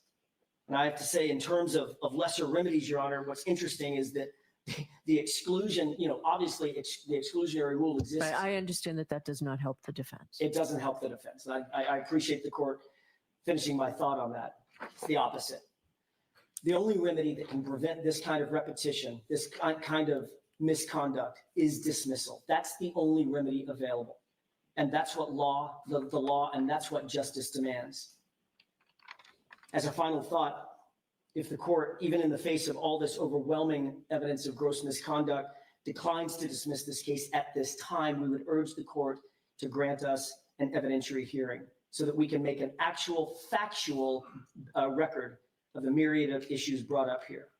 This will give the court a much better understanding of the facts supporting dismissal, and it'll perfect the record on these critical constitutional issues. And with that, I'll submit. Okay, so thank you. I have a question for you. So go back to the podium, please, because you may need your notes. But Ms. Little, did you find the proctor testimony? I did, Your Honor. It's June 12th, 2025, the reporter's transcript at 1-148. And that's from the copy of transcripts with sidebars, just Okay. for the court's reference, lines 8 through 12. Great. Thank you. I have a question, Mr. Jackson, just about, so you argued obviously the importance of the Lexus arriving at the Canton Police Department. You argued a distinction between a cracked taillight versus a shattered taillight. Correct. In your pleadings, and again, you just saw, I want specifics where I can find something. On page 28, you talked at the top line, cracked, not shattered, when it arrived at the conflicted CPD on January 29, 2022. If the taillight was largely intact and only cracked rather than shattered and missing 47 pieces, as Dayton Police Officer Sergeant Barrows testified he observed earlier that day, after the Commonwealth claimed Ms. Reed had struck Mr. O'Keefe, the evidence would establish Ms. Reed's innocence and be case ending for the Commonwealth. The 47 pieces I'm having trouble finding. I just took a quick review of Sergeant Barrows' testimony yesterday upon being prepared for this. I didn't see it in there. Ms. Little, do you know where that 47 pieces is? Yeah, the 47 pieces is not related to Sergeant Barrows' testimony. Well, They were- it sounds it from this, so I'm not to No. read it this way. What Sergeant Barrows clearly testified to was that he observed a taillight that was cracked and not broken. Okay, the 47 pieces, I read that to mean it was from Barrows' testimony. No. As Dayton Police Barrows testified. All right, where do I find that 47 pieces? The 47 pieces, I can get a multiple transcript sites, but those were the photographs the Commonwealth presented at trial, that there were that many pieces found at the crime scene. It's the number of Taillight. pieces that were booked into evidence. Okay. Yeah. Great. Yeah, if you have trial transcript of that, I don't need 47 points, but if there's something that summarizes it, because I took that to read as I see it reading. No, Sergeant Barrows specifically testified about his observations of the taillight earlier that day. Right. It was uncontroverted that there were 47 pieces of taillight Okay. recovered at the scene. That's not clear to me the way this is written, so I'm glad I asked you. Okay. All right, so with that, now, Mr. Yannetti, I'm not going to hear from you now about the court officers not being in charge of the jury. I'm going to hear from Mr. Brennan, and then we'll get to you, and hopefully we'll have time. But Mr. Brennan, I have a question for you. As I started with a question for the defense, so I'd like you to explain to the court, please, what efforts the Commonwealth made to comply with the Rule 14 obligation regarding the Sallyport videos, and why the dribs and drabs of the way the discovery came in. It may be most helpful if I give the court a history as I've learned it about the production of video in this case, Okay? and it will explain in context the production of video and will help create the foundation so the court can understand and perhaps the defense can best understand. All right, and just like I did with Mr. Jackson, if I need to, I'm going to interrupt you Of course. to clarify some of this. So know that that's what I'm focused on. I understand clearly. In November of 2024, the defense asked me to see if I could provide a chain of custody regarding the production of video in this case. And so I agreed that I would do that and made best efforts to talk to as many witnesses as I could, review the discovery, and speak to the attorneys. Now, when I started sometime in late September, I had found the letter from Chief Rafferty with the production of video in August. The letter or note was dated in August. So to start from the beginning, the prosecutors in this case did not have knowledge that there was videos from the Sallyport area. There was nothing about it that was particularly relevant to them. The defense theory did not make it clear to them that that was important. There was no motion filed by the defense. At what point in time? This is leading up to trial. Okay. At that point, there had been no request by the defense for video of the Sallyport area. What I learned is that Trooper Proctor had requested Sallyport video from the Canton Police Department. And the person who was the custodian of Canton Police Video, who would download it from the DVR, was Sergeant D.G.M. Petro. He made a request shortly after this event on January 29th, 2022. Sergeant D.G.M. Petro downloaded video from the front wall camera, which was later characterized as the blurry camera, and he left it at the front desk. Trooper Buchanan, at the direction of Trooper Proctor, picked up the video and he brought it to Trooper Proctor. Trooper Buchanan did not look at the video at that time. It was given to Trooper Proctor.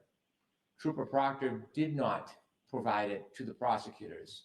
So Trooper Proctor was aware of the video. The prosecutors were not aware of the video. That video is the same video that Sergeant D.G.M. Petro says that he downloaded the video in 6-hour segments, and that contained the front wall blurry camera inside the Sallyport and camera in front of the police station. That remained with Trooper Proctor for some time. In June, around June of 2023, Trooper Proctor then made a second request from Sergeant D.G.M. Petro. Even though we already had it? For different cameras. He wanted cameras, camera angle of outside the Sallyport area. So when the tow truck dropped the car off, leading into the Sallyport, which is now characterized as the exterior Sallyport video. Again, Trooper Proctor asked Trooper Buchanan to go to the Canton Police Department and pick up a copy of the downloaded video. Trooper Buchanan went to the police department, picked up the CD at the front desk. That CD had a yellow sticky tab on it with Trooper Buchanan's name, and Trooper Buchanan wrote in the case file on that yellow sticky. He brought the CD to Trooper Proctor. Again, Trooper Proctor in June 2023 had a copy of the exterior Sallyport video, but did not provide it to the prosecutors. Both of those videos remained dormant.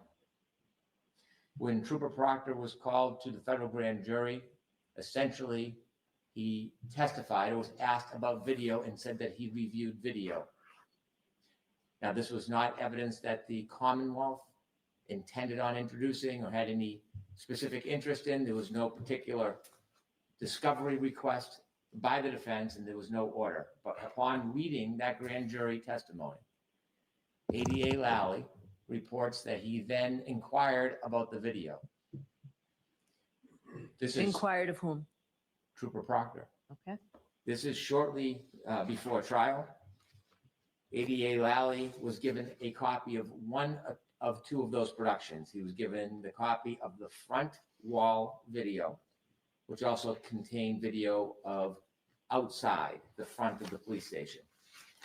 That was quickly turned over after Attorney Lally received it on April 4th, 2022.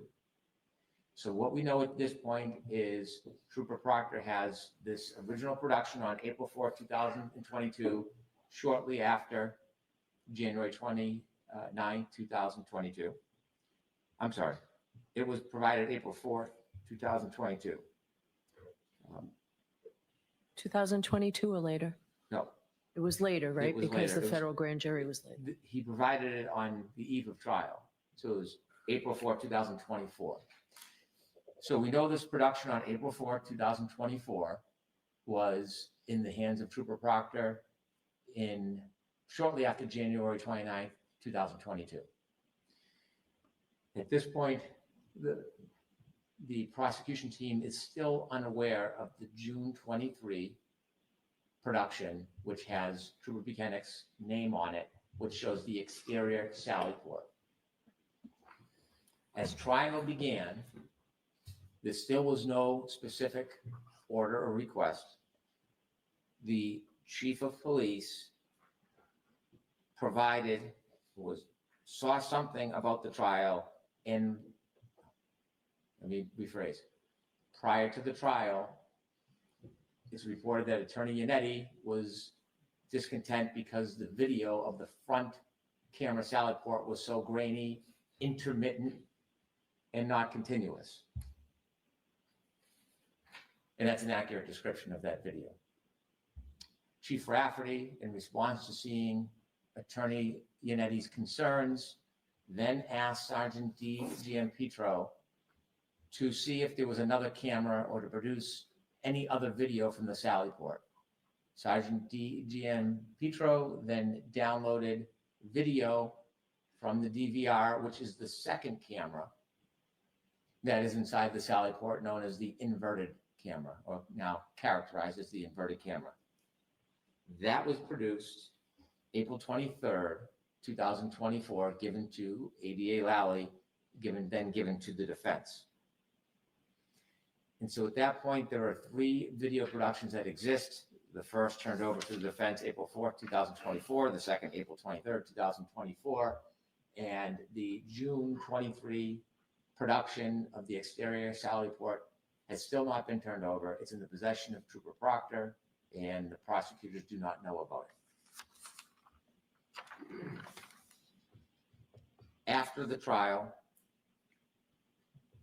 one of the employees from Norfolk County, Colleen Crawford, went to the Sally Port and looked at the DVR system. And when she looked at it, she saw that video still existed on that system. Although there was a 30-day overwrite on that system, the system had a number of backup hard drives. And because of the backup hard drives, the video existed longer than 30 days. She wrote an extensive report that was turned over to the defense, and this is after trial. The report notes her investigation about all the different videos, and it summarizes everything that she saw in that July 2024 visit. As I mentioned earlier, in August, Chief Rafferty provided video of the hallways that included some video of Brian Higgins, and she accompanied a letter or a note. I learned that that video was copied during the trial, and it is noted in the sergeant's letter.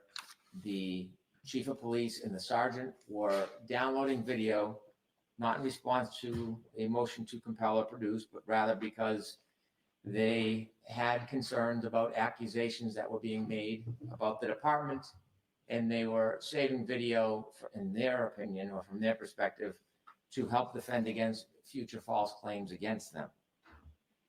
They downloaded a number of videos that were then turned over in that August 2024 production. When I first learned of that August letter and note, I turned it over to the defense immediately.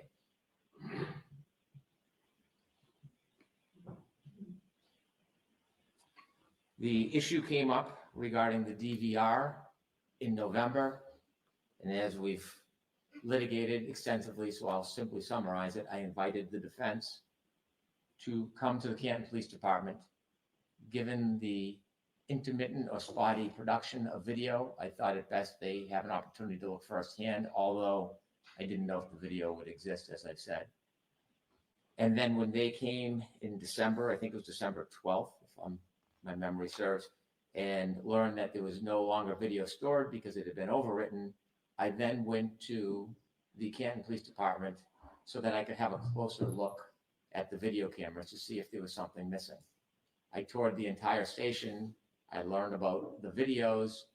And then as a consequence, I spoke to the chief, other officers, and the sergeant. Unexpectedly, the sergeant told me that he would click and drag copies of video when he would download them from the DVR. Inevitably, we had the litigation about whether the defense was going to download in person or not. And then as I tried to finalize my investigation into the tapes and realizing there was no actual written chain of custody, I wanted best to memorialize it.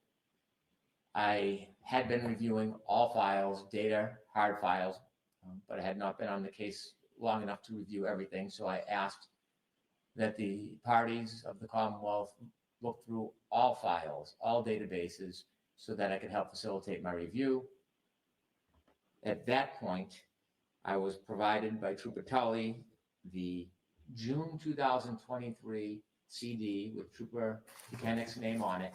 That is the exterior Sallyport video. And within 24 hours, I provided that to the defense. I then asked both the sergeant and Trooper Tully and Trooper Buchanan to write reports. Since there was no chain of custody, I wanted best to give as much information as I could and document the history of the video. That, Your Honor, is a summary of everything that I had learned, the investigation, and the production of the videos. Do you know which investigator's file it was found in? Trooper Proctor's.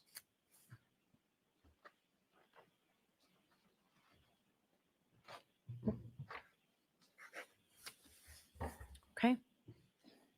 Your Honor, I have three separate arguments. I will proceed with the videotape argument since we've lodged into it. Sure. Okay. Now, the defense has made a number of conclusions that there was somehow videotape that was tampered with. There is absolutely no evidence whatsoever, none. It's not even speculation. There's no evidence that any videotape was ever tampered with. They say it, but there's none. I have seen none. They have produced absolutely no evidence that any video was altered or tampered. The defense lodges the idea of bad faith, that there was some type of advantage in that this video was withheld from them on purpose. And again, that is a baseless claim.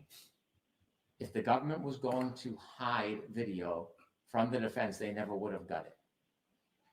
Maybe they would have got something after I came in and looked. They would have not got this production in April 2024. They would not have gotten the production if the government was looking to hide anything. And so the idea of intentionally withholding or bad faith is just characterization by the defense. The words Brady have meaning. Now, first, Brady needs to be exculpatory. And that's going to be something I think I can demonstrate does not fit this case. And secondly, in order to compel the court to conclude there was some type of remedy that should be issued, they want the court to conclude, like they do, that there was some type of tampering or some type of destruction of evidence. There was none. There was none. Now, Trooper Proctor had this video from June 2023 in his file. And I think the best evidence that this was not intentional is if you review Trooper Proctor's trial testimony. So do you have a volume? Is it at the same place that Ms. Little gave me? Well, I have the same volume. They gave you a fragment of his testimony, which is about 3 sentences. But if you actually read a number of pages of his testimony that deals with this video, and it begins on page 133, what you will see, and I won't spend a half hour reading it, but what you will see is that Trooper Proctor was aware of the grainy video, which was the video that was provided right after January 29, 2022. He was unaware of the inverted video until it was produced right before trial or right during trial by the Canton police. And you can also see that he in no way was hiding the June 2023 video, because you can see the confusion between all the parties at trial. Attorney Jackson is asking Trooper Proctor about video, and Trooper Proctor is explaining there is a Sallyport video, and also there's an exterior video outside the Sallyport. And it is clear that Attorney Jackson does not have that June 23 exterior Sallyport video because he's very confused in the questioning of Trooper Proctor. And Trooper Proctor continually tries to explain that there is both the Sallyport and there's the exterior video.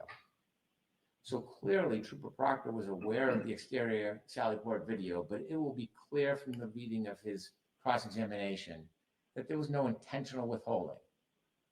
He should have, since it was in his possession, whether it was relevant to the government's case or not, he should have provided it to the prosecutor, and then it would have been properly provided. But it was his oversight. There was nothing intentional or advantageous about it because he struggled to try to explain to Attorney Jackson.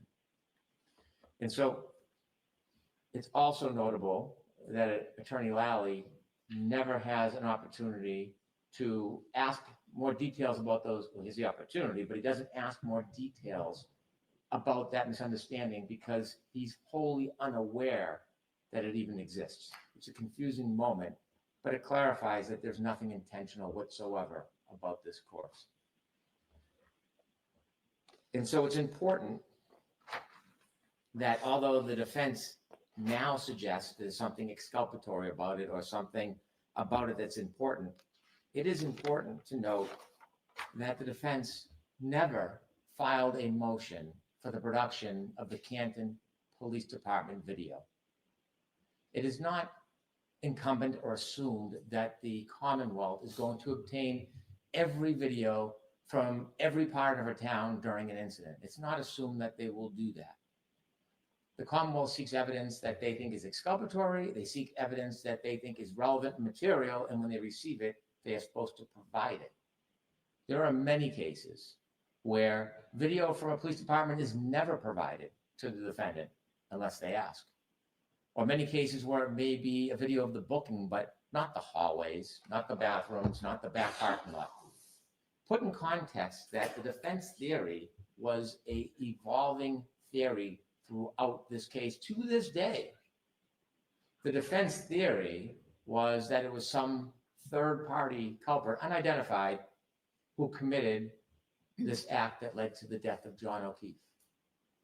In fact, if you see earlier interviews, the defense position publicly was, you know exactly who did it, intimating that there was a specific person. Now that recently has changed. If we see the recent interview 2 weeks ago on Fox 25, the quick answer was, we have no idea who did it. We don't have to know. And so this fluid position is not noticed to put the Commonwealth on notice. They're supposed to chase down every potential idea or creation that the defense has. It's important to look at the motion that has been presented to your honor on behalf of the defense, where they claim that they moved to preserve video evidence. And when you look at that motion, the best it says is that they moved to compel physical evidence. That does not put the Commonwealth on notice of video evidence at the Canton Police Department. Was this the Stoughton District Court motion? It is. Okay. And I know the Superior Court did not adopt it. However, I think the Commonwealth being on notice is the point. Even if it's in district court, I think it's the Commonwealth's responsibility. I agree with that. And so Attorney Yannetti, and I've mentioned this before, was very prolific in his pretrial discovery motions, very meticulous. And when you look at his meticulousness, if there was a need or a desire for video, he certainly would have asked for it. He didn't. In fact, when you look at the perspective of Attorney Yannetti, you don't have to look much further than his characterizations of how he sees the difference between the crime scene and the Canton Police Department. I've attached, for your honor and for the defense, exhibit number 4, trial testimony of Trooper Nicholas Garino. And when he cross-examines Nicholas Garino, he is pretty clear that there is a difference between the Canton Police Department and the crime scene. He cites on page 75, but you'd agree with me, the Canton Police Department wasn't the crime scene, correct? And Trooper Garino says, I never said crime scene in my report, I wrote scene. And Mr. Attorney Yannetti iterates, okay, well, Canton Police Department was not the scene of any crime, was it? So the defense is hard pressed now at this moment where they are trying to create prejudice that doesn't exist to try to convert a motion that they filed with very specific intentions for physical evidence to now suggest that that includes Canton Police Department because the Canton Police Department is somehow the crime scene. It doesn't convert.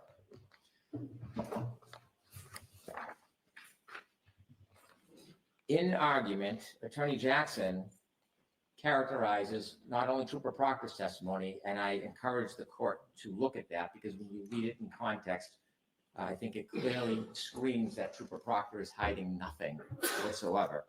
But if you look at Trooper Buchanan's testimony, on June 6, 2024, if you start at page 103, Attorney Jackson, to paraphrase, I'm not quoting him verbatim, suggests that there's something about Trooper Buchanan that is lying about his position or about what he saw, or that Trooper Buchanan admittedly saw the inverted video. Not the case. Trooper Buchanan reported that he did not see the inverted video until after Canton produced it, because how would he see it before Canton produced it? And that was in his preparation in May. And he did not say that he sat down with ADA Lally and watched the inverted video. He was asked, were you shown any of the videos that you've seen in anticipation of your testimony? Now remember, there's not just Canton Police Department video at that point. There is video from Ring, Town Hall, a number of different places. And he said, not during the first meeting. I did review video during the second time. Question, okay. And that video that you did see the second time, was that the interior video of the Sallyport that we saw yesterday, correct? He says, Trooper Buchanan, I'm just trying to remember exactly what video I saw. I had reviewed videos outside of our meetings. That is what he put in his report about reviewing in May, not with ADA Lally. So I don't remember exactly what video Mr. Lally showed me. That wasn't the characterization that was provided in argument. This is very different. Question, but you do recall seeing the video that you saw yesterday, the sort of clear one that has the crime scene tape being put up and all that. You've seen that one before. That's the inverted video. The answer, yes. I'm on page 104. And that was with Mr. Lally, correct? Trooper Buchanan, clearly. That is not correct because I do not recall when I saw that video or what video I saw with Mr. Lally. That sworn testimony is not only in stark contrast with the characterization that was offered by the defense, but it directly contradicts the conclusion they asked you to reach, that Trooper Buchanan watched this video with ADA Lally in preparation for trial. Therefore, it is a lie that the Canton Police Department provided the inverted video sometime earlier. That's sworn testimony.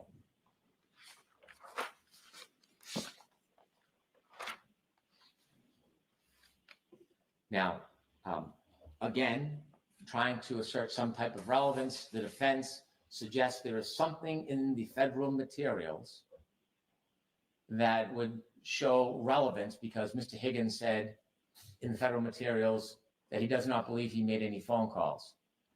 If you were to look at that testimony in the federal materials, you would see there was an enormous amount of conversation about the period in which he was sleeping. And there were dialed calls between him and Mr. Albert.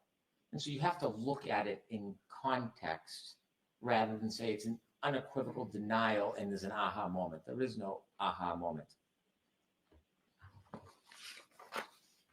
So Do you have the grand jury cite? I think I might have got it from Ms. Little earlier, but the grand jury testimony of Brian Higgins, I have it. It's just easier if you have a cite to that. I have a tab, but I don't, perhaps Attorney I'm sure McLaughlin Ms. does. McLaughlin can get it I'll from. provide it momentarily. All right, thank you.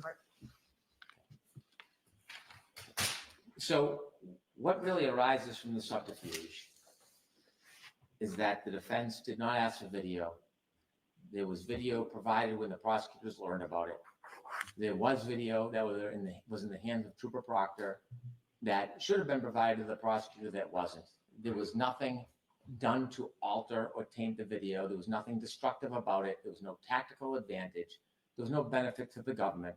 And clearly from Trooper Proctor's testimony, there was no effort whatsoever to hide it.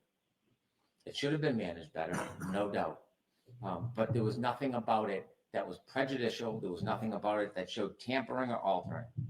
And so ultimately, the import of the defense's argument is that this evidence, this information is exculpatory. It's exculpatory because what they claim is that it would show that Miss Reed's taillight was cracked, not missing a piece. Now, first thing we look at is Nick Barros's testimony. And if you have an opportunity to look at his testimony on page 12, line 1, the defendant told you part of the story. I saw there was some damage to the rear taillight. To my best ability and recollection, that taillight was not completely damaged. It was cracked. But they forgot the next part. And there, pause, a piece missing, but not completely damaged. That's exactly how we see Miss Reed's car later on after it is at Canton. The entire taillight is not missing. There is a piece missing. That piece, where the fractures of it are found at 34 Fairview, right near Mr. O'Keefe's body. The same parts of the taillight fragments that are found in the sleeve of his shirt.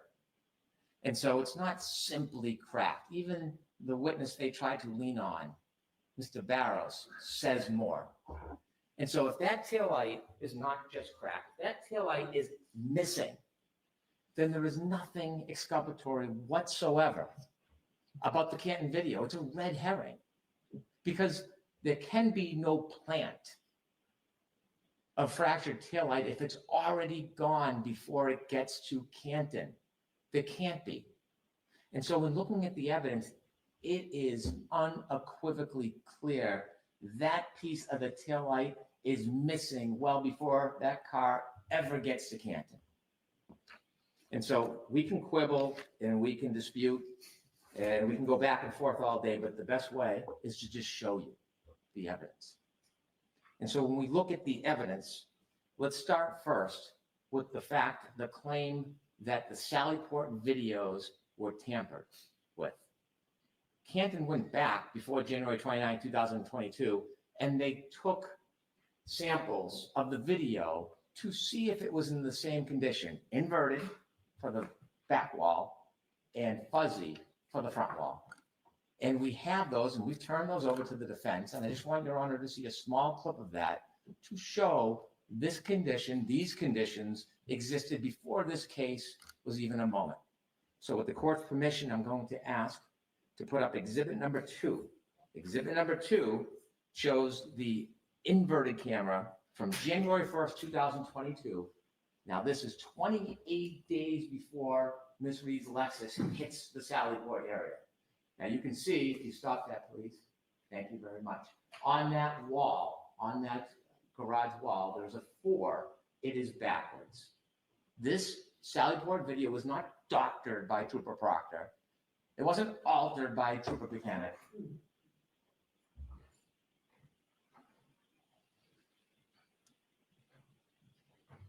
It was in existence well before Miss Reed's car showed up to that Sallyport. Similarly, front wall camera, could you please put on Exhibit 3?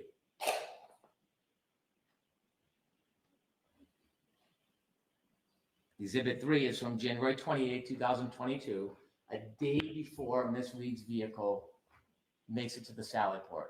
And you can see the quality. It wasn't distorted on purpose. It wasn't manipulation by the state police. This is the way the camera worked in Canton. Thank you very much. And so the idea of tampering, we can claim it, we can assert it without fact, but we can prove it did not happen. Now, what we know is that missing taillight was not tampered with because it was gone hours before police even touched Miss Reed's vehicle. At 5:08 a.m., she left Meadows Road. That's John O'Keefe's home. And when she left at 5:08 a.m., that taillight part was already missing. If we look at Exhibit 6, please. This is from the ring video of John O'Keefe's home. This evidence directly contradicts the idea that the Sallyport video is relevant to show any break or planting of evidence. As Miss Reed nudges into Mr. O'Keefe's car, she will pull forward and we'll stop the video in 2 spots so you can get a clear look of that rear taillight missing.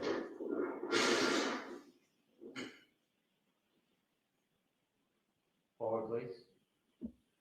Thank you. And then ahead one more. You can see the white light shine. Stop.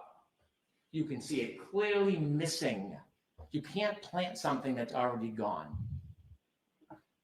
And the reason why you see white, it is a red taillight cover, and when the red is missing or gone, as it is in this case, the white bulb still shines, and that's why it shines white.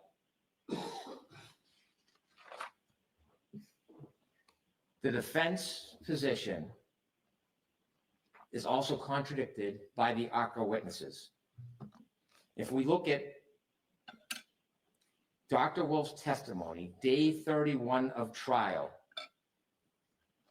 it's noted as Exhibit 10 in our package, page 36.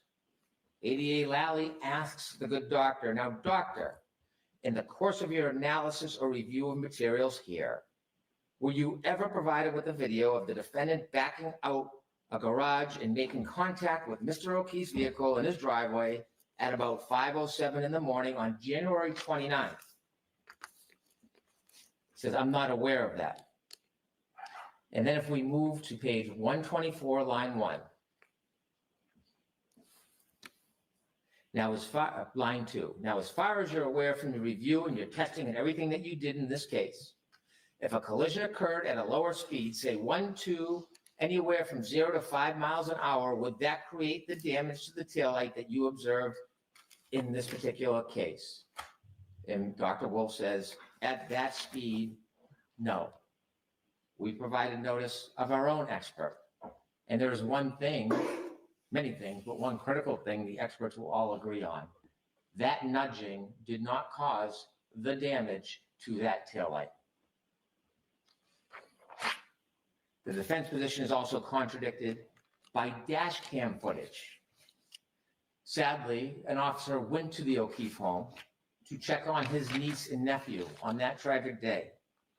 And when he did, he had a dash cam video further reinforcing that that taillight is missing well before that vehicle makes it to the Sallyport area. If we could play Exhibit 7, which is the dash cam footage showing Mr. O'Keefe's car in his driveway at 8:22 a.m. If you could close up to the court, please. If you compare the right side to the left side, although covered and impacted by snow, if you could more close up, please, you can see that taillight, just like the detective from Dayton said, just like the 508 ring video shows, is missing. Is missing. There's no plant.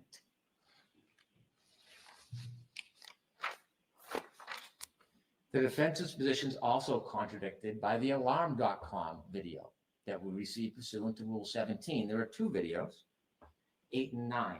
If we could play Exhibit 8, please. This is the defendant's car arriving in Dayton in the driveway. The defendant on the passenger side, and you can see them walk to the back of the car near the right taillight and stop. And if the question is, what are they stopping for? We can play video 9.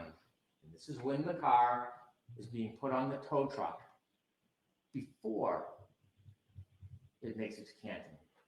And just like 508 in the driveway of Meadows, John O'Keefe's home, you will see that right taillight shine white, showing the missing taillight cover on 2 occasions.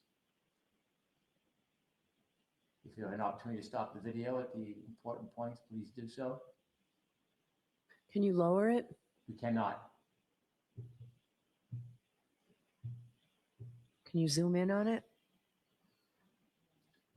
Your Honor, I would encourage the parties to look at it on the computer. The clarity is much better, and it's very clear, the white light missing video. I cannot see it clearly on the screen.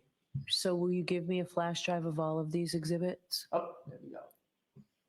Okay, If you look at it on a small screen, see right there? I do see it.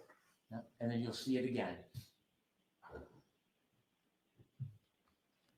So the alarm.com video contradicts the defendant's position that there is anything exculpatory about these Sallyport videos.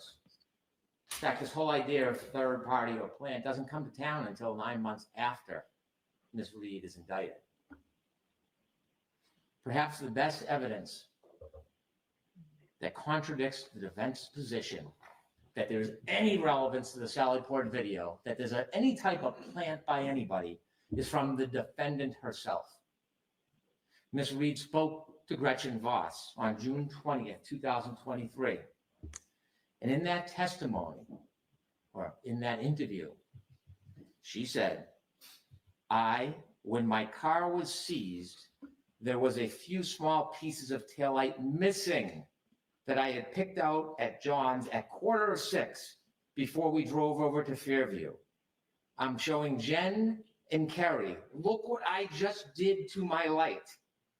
And I'm worried that there's gonna be some kind of electric short circuit. There's like the bulb is showing and some of the red plastic is missing. So I picked pieces out of the light housing that kind of collapsed within the light and dropped them in John's driveway.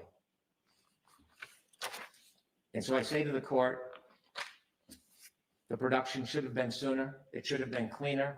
This should have been a log or an entry. The failure to provide was inadvertent. It was unfortunate. It shouldn't happen, but it's not Brady. It's not exculpatory. It's not intentional. It's not tampered with. It was inadvertent and inconsequential because the evidence is overwhelming that that light is missing before the car makes it to the foot of the Sallyport, so there can be no plan. That is my argument regarding the Rule 14 issue. I would like to have time to speak about the claim of jury tampering. I understand the temperament of the court. I'm not tone deaf, but it is a claim that was lodged that has collateral consequence. And I think it's important for me to be able to address it. May I? Yes. The claim of jury tampering is probably one of the most serious claims that one can make because it's not simply an attack on a case. It questions the fabric of our entire judicial system.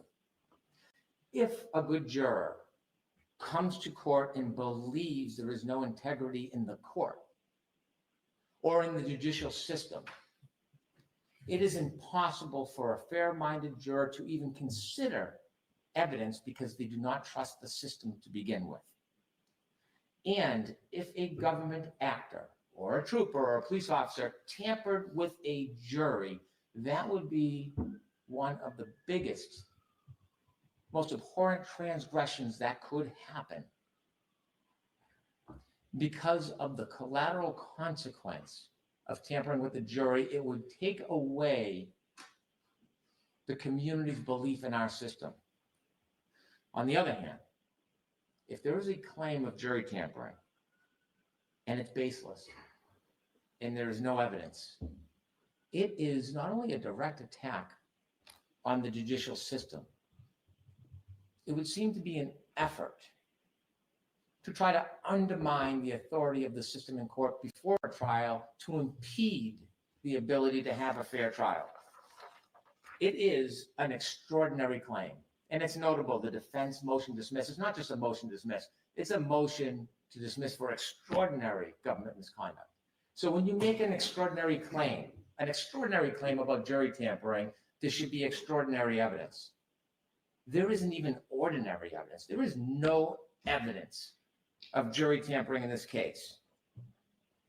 Now, I don't want to belabor this, but it's important because of the consequence of what happens when a claim like this is lodged. There is damage. And why I'd rather sit down, as I said before, a lie unchecked becomes the truth. And so how does one propagate a claim of jury tampering when there's no evidence? Well, first you need to plant the seed of corruption. And all you have to do is whisper it and hope the poison goes out there and is resonating in the potential community. And so what happens in this case? The defense finds a willing partner who covets an opportunity to meet with the defendant. They find a time, like after the Super Bowl, so there's this national exposure, and they just seep the information. They just seep it into the public and let it resonate. There can be no retort. The government can't respond. No facts, no evidence, just saturate the public. Now, it's important to see or hear or read what is said, because this really is the acorn that is being planted that cannot be rebutted. And it's not insignificant that this same information before this interview is being disseminated by Mr. Kearney. This idea that there was tampering by Lieutenant Fanning, not a coincidence. And so during this interview that the defendant and the attorney have, the question's asked, I don't know why it's asked, but it's asked. There have been sort of these unsubstantiated claims in the atmosphere that there might have been some funny business with the jurors who were dismissed. Really? And Mr. Jackson says, right. The question, is this a real concern that you have? Is this something that you were looking at, or have you just dismissed it as a rumor? Answer, I never just dismissed that as rumor. Something like that, it's too convenient for the prosecution for us to just dismiss out of hand. Do I have any evidence, specific evidence that there was jury tampering? I don't have any specific evidence of it. And yet we have a motion filed 2 weeks later. Do I think there are questions that should be asked? Do I think that there are questions that have been raised about the way the jurors were dismissed and who was dismissed very specifically? And then it continues on page 13 of the transcript. Question, one of the state troopers who was involved with the Norfolk DA's office and on the periphery of the investigation was also responsible for the jury? Not sure where these questions come from. Answer, right. He wasn't that far on the periphery of the investigation. He was involved in the investigation. He was direct supervisor over the individuals that were testifying and over and about whom we had leveled some very, very serious claims and ended up proving those claims during the course of direct and cross-examination in the presentation of our case. That person, that supervisor, we found out well into trial. As a matter of fact, at the end of the trial, we found out is the very person who was governing the jurors. That's a question that should be raised. That is an issue that should be teased out. Should never, ever happen. That is the very definition of a conflict of interest. Question, is that standard in Massachusetts for just the DA's office to assign whoever they want to be sort of, supervisor of the jury? Yeah. Is it standard in Massachusetts? I hope not. Never seen that in my life. But if I had a nickel for every time I said I've never seen this type in my life as it pertains to the Massachusetts justice system, the criminal justice system, I'd have a lot of nickels.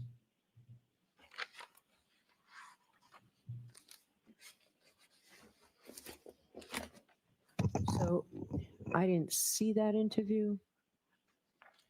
I don't have the transcript. I'd like a copy of that transcript. Your Honor, I understand. I may be mistaken. We produced all of the exhibits to the court, and you should have a transcript. If not, I will get it to you immediately.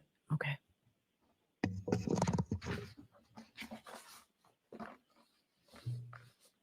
Okay. So after step one, finding a vehicle to plant the seed, and they did that very effectively. The next step is they have to identify our target. Who are they going to blame? Who's going to be the villain?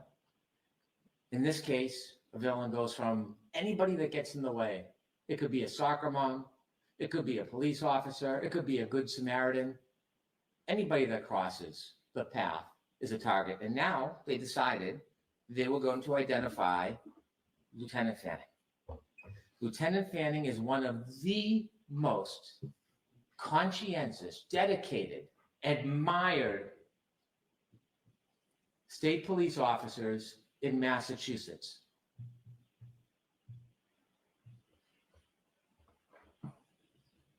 After having his name attempted to be sullied all over social media, attacking his integrity and his name, I can dare say that Lieutenant Fanning is in a different position than many. His integrity is so reputable, none of that will break him or his reputation. But it happened. When you look at the motion filed by the defense in this case, and they found their target in Lieutenant Fanning, you look at this motion, page 15.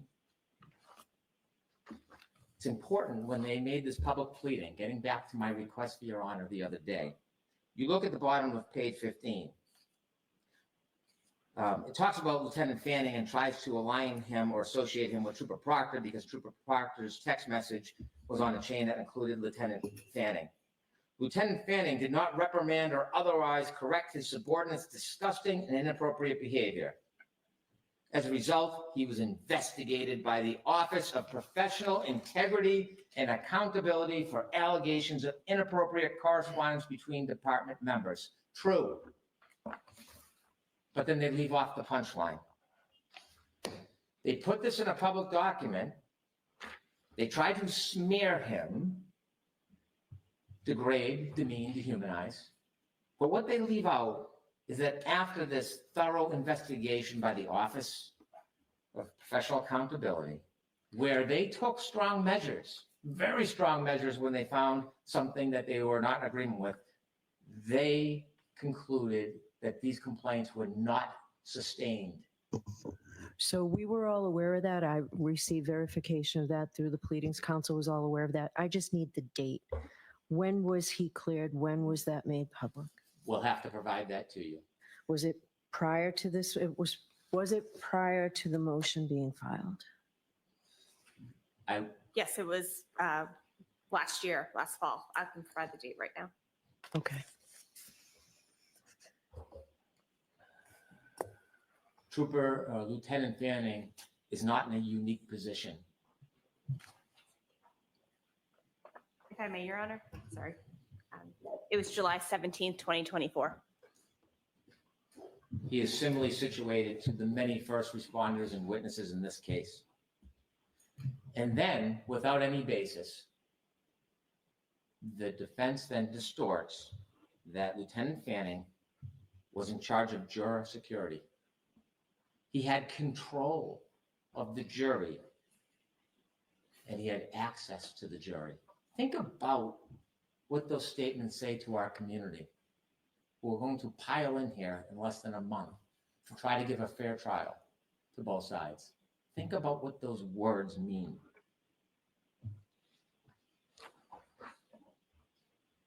After selecting their target and trying to dehumanize him and degrade him, they then try to create an illusion of this grandiose havoc that is running amok.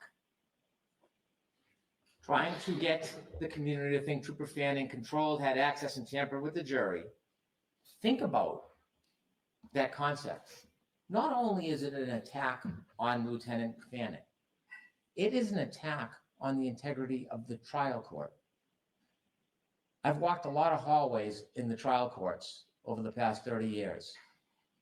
And the heartbeat of trial courts is the court officers who take their duty so seriously. They help, they assist, they guide, and they have solemn pledges. They are charged with the responsibility of the jury. To suggest this is to suggest that the hardworking men and women in our trial court system who come here every day for everybody else's benefit, it is to suggest that they would cede their authority to the state police and abscond from their duty and responsibility to protect that jury with no basis whatsoever. That is the concept that they are promoting in this motion. The trial court personnel throughout the state are steadfast and dedicated. I've tried a lot of cases, and I think most of the lawyers in here have. It is without a doubt in Massachusetts that these dutiful men and women of the trial court protect and are sworn at the end of every case in jury instructions to protect the jury. And these trial court employees, especially here in Dedham, some of the finest, would never abscond that duty. And yet it is now in the public domain, this suggestion.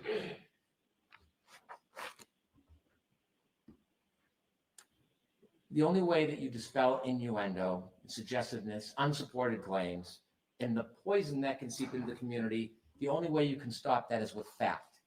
So I'm going to list a few facts for the record. Fact: Lieutenant Fanning was not in charge of juror security. Fact: Lieutenant Fanning did not have control of the jury. Fact: Lieutenant Fanning did not access the jury.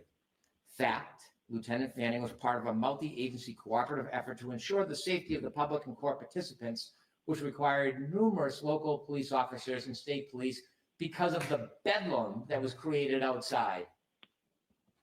Fact: Lieutenant Fanning never, ever, ever met with or interacted with any juror. Fact: at all times, Lieutenant Fanning worked from a remote location, jointly managing operations for the safety of the public. Never setting foot on this property when the jury was here. Never meeting a juror, never looking at a juror, never being seen by a juror. Fact: no evidence any trial court personnel ever ceded their obligations and duty and handed them off to Lieutenant Fanning. Fact: Lieutenant Fanning heard numerous rumors from various sources about a juror who expressed potential bias. Fact: Trooper Fanning never investigated, approached, or inquired. He heard the information and provided it to the trial court as is responsible, dutiful, and proper. And I'll repeat one more time, Lieutenant Fanning never, ever, ever interacted, controlled, or met with any juror. Your Honor, these claims in the motion to dismiss have a theme. Different issues, same theme, same pattern, same effort. Your Honor should dismiss it outright, and we should move to trial. Thank you. If I may, Your Honor. Yes. Thank you.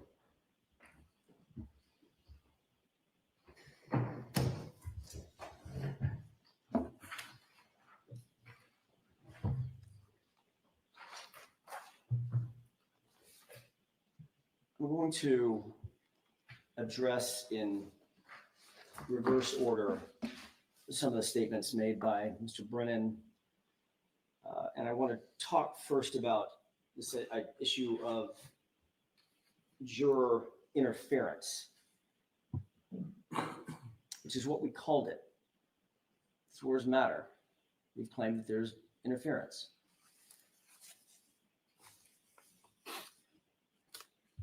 He indicates that that would be an abhorrent transgression if there were interference with a juror or a jury.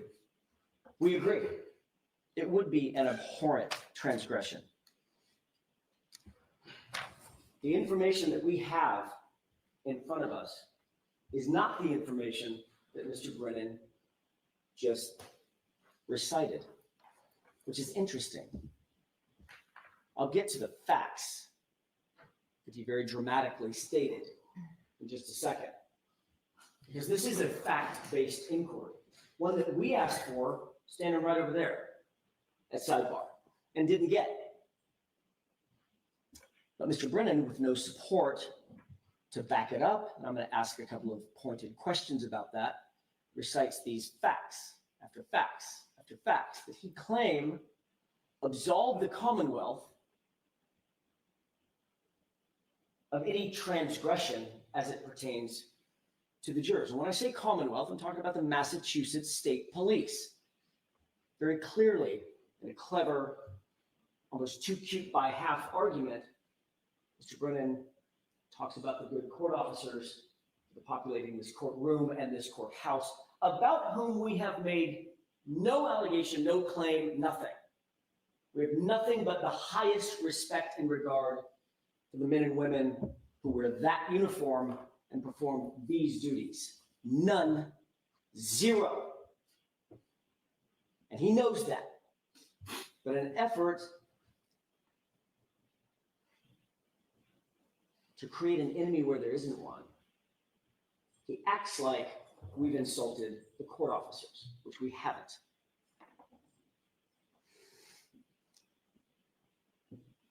He also said that Lieutenant Fanning stood up here and gave basically a CV, a resume for him, and said, "It's the greatest guy on the face of the earth." I don't know Lieutenant Fanning. I don't know if he knows Lieutenant Fanning. Not really the point. It's in the personality contest.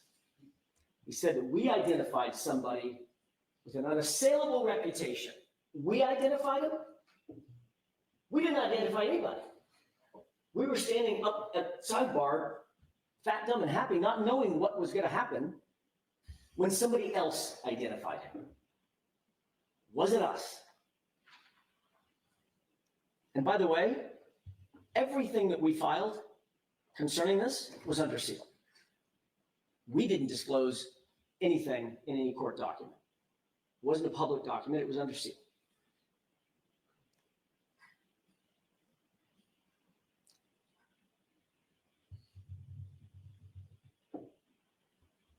Mr. Brennan then states that he was also a subject, this person with this unassailed career, was the subject of an IA investigation for his conduct on this case.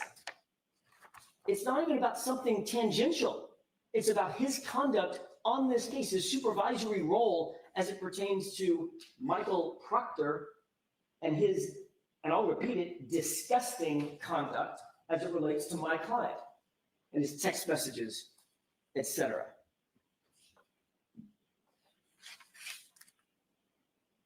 When he was asked about those text messages, his claim was, I was on vacation and I didn't read them. And ultimately, the Massachusetts State Police investigation cleared the Massachusetts State Police officer. We've seen that happen before.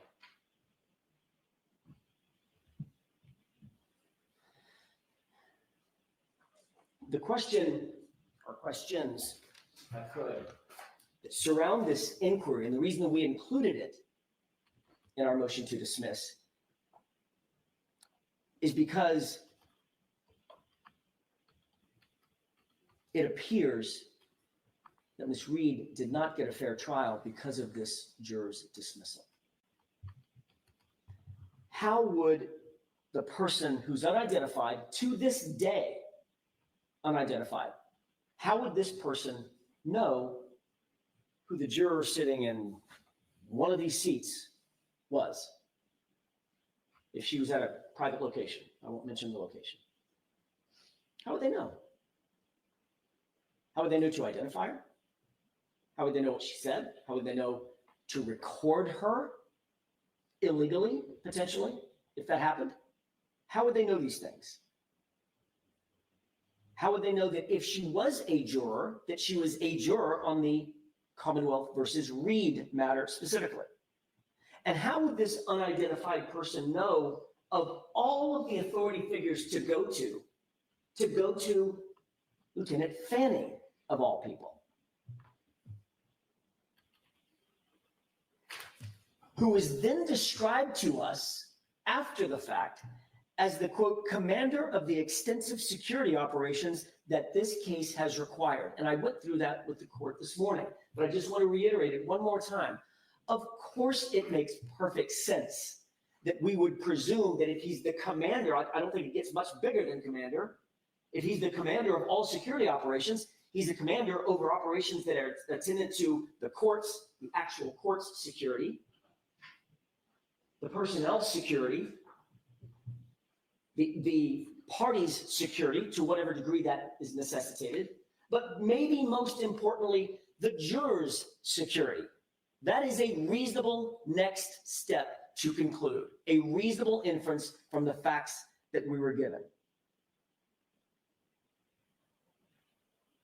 But we do know this. He was this same Fanning that was just randomly picked to go report this to, was also the person that was in Miss Reed's house seizing her phone just months before the trial. He's also the person that was interviewing witnesses or supervising the interviews of witnesses in this trial. He was also the person that was on the text messages between Proctor and his buddies at MSP talking about her and trying to find nudes. We know all of that existed. And yet we were denied an opportunity, Your Honor, an important opportunity to simply inquire before this juror was dismissed. That's all we asked. Let's get Lieutenant Fanning in here. Let's find out what the source of this is, and let's figure out, is it even remotely true? Remember, the juror never said it was true. But lo and behold, minutes before I stood up to give my summation, that juror is removed. That's the problem. This isn't about court officers and besmirching court officers' reputations. That's not what this is about. This is about what happened at sidebar in the matter of minutes that denied Ms. Reed her constitutional right. There's a couple of other points that I just want to make. Mr. Brennan started his comments by talking about the Sallyport video and how unimportant it is. How unimportant that video is. I'm not going to go through all my points again. The court doesn't need to hear that. But I do want to make this point. He says it's not important. There was nothing to see here. We don't pull videos normally. Yeah, of course you don't pull Sallyport videos if you're investigating a bar fight. This was the purported murder weapon.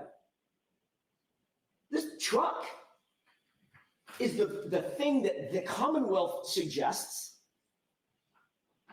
was used to kill a cop. You think the video of it being pulled into the Sallyport might be of some evidentiary value? I don't know. Can't imagine why that would be important. Can't imagine why that might have some evidentiary materiality. But I do know this. I do know this much. One guy who thought it was important, the lead investigator, he pulled it all of it. He was super convinced it was important. And he's the guy that once pulled it, hid it from us for nearly 3 years.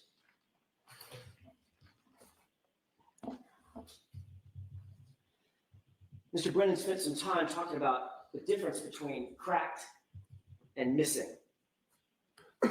Interesting point. Now, I'm not going to go through a bunch of videos and audios. The court has seen all the pictures and photographs that it needs to see, and the court has a very, very good memory. We've never, ever disputed that the light was cracked at 5:07 or so a.m. That's how it got cracked, is the point. It got cracked on that traverse. And a piece was missing. A piece was missing. Not according to me, according to another agency's sergeant, Barros, who said a piece was missing, but it wasn't completely damaged. Recall that when that light was completely reconstructed with the 46, 47 pieces that were purportedly found, well, they were found at or near 34 Fairview, and then they were reconstructed. Does the court recall what that reconstruction looked like? That taillight was put together almost in its entirety, almost, except a piece was still missing. There was a piece unaccounted for. There's a big difference between a crack and the condition of that taillight, which we've now seen, where literally the entire lens material is basically gone. There's a few shards left on some edges, but the entire lens is basically gone. So yeah, it's relevant and it's exculpatory. The condition of that light when it pulled into the Sallyport driveway. And with regard to the inverted video, again, Mr. Brennan says there's nothing to see here. We've got inverted videos dating back days earlier. Then why, if that's such common knowledge, then why did Mr. Lally and Sergeant Buchnick in front of a jury present that video as a true and correct presentation of what that car looked like and where that car was? Mr. Lally actually asked the question. I don't have a page in sight now. I remember it because I was sitting here. He asked the question, did you see Mr. Proctor? It was something, I'm paraphrasing, something along the lines of, did either you or Trooper Proctor approach that right passenger taillight? And the answer was no.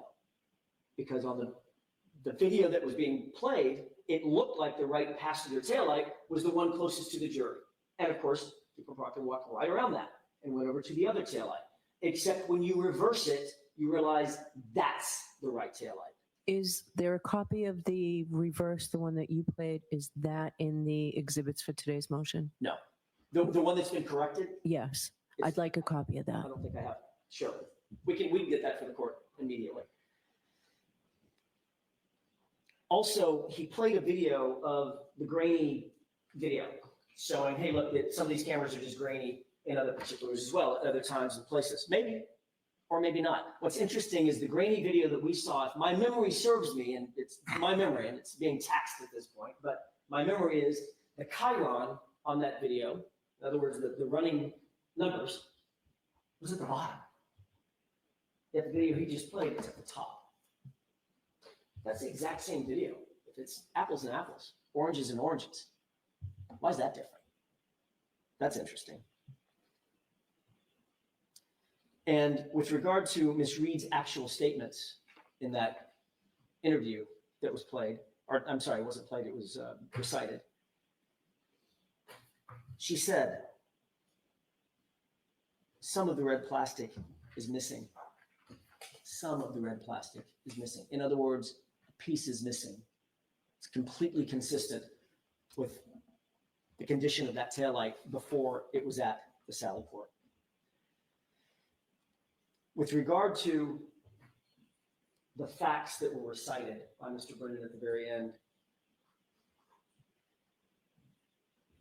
every one of those is unsubstantiated. How does he know all that information? Who has he been talking to?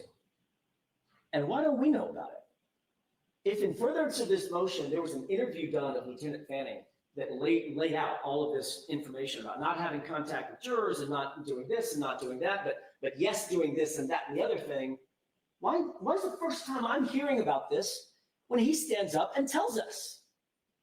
That has been the pattern of this Commonwealth's presentation to this court and in front of the jury consistently. That is the punctuation mark at the end of the sentence. Why am I just now getting that? Why wasn't that appended to his motion? Was there a conversation Mr. Brennan had with Lieutenant Fanning that we need to know about? This is exactly why, Your Honor, exactly why. If this court is not inclined to dismiss this case, and it should, the maladies of the concerning the Brady violations and the discovery violations are so manifold in this case. They cannot, it's irremediable harm. Irremediable harm. This case should be dismissed because of the conduct of the Commonwealth, including Michael Proctor holding onto those videos, hiding those videos, and then others involved with strategizing how to use the videos against us, against the defense, in a murder trial without our knowledge and without giving us the videos. But if the court, in the face of all this, determines that it's either unconvinced at this juncture to dismiss this case, then we urge the court to have an evidentiary hearing. That's what this demands, at the very least. An evidentiary hearing so that the court can perfect the record. We shouldn't be guessing at things. And I'll submit. Any follow-up, Mr. Brennan? No, thank you. Mr. Yannetti, do you want to say something? I don't think I need to in light of that presentation, Your Honor. All right. I know you want to do your motion, Mr. Alessi. I cannot imagine that you can summarize it all in 10 minutes, can you? I cannot, Your Honor. Okay. So I'm not going to have anybody back here this week or next week. We'll hear that on the 18th when we hear everything else. I urge you, Mr. Alessi, to condense it as much as possible, okay? I will. I mean, your pleadings are very thorough. I will do so, Your Honor. Okay. Not yet. So I gave the parties until, instead of Friday for all the motions in limine, next Monday is fine. But by the following Friday, I want any responses, oppositions, any responses to the other side's motions. And then we'll have a hearing on the 18th. Jim, did we put aside any other days as well? We did, I thought.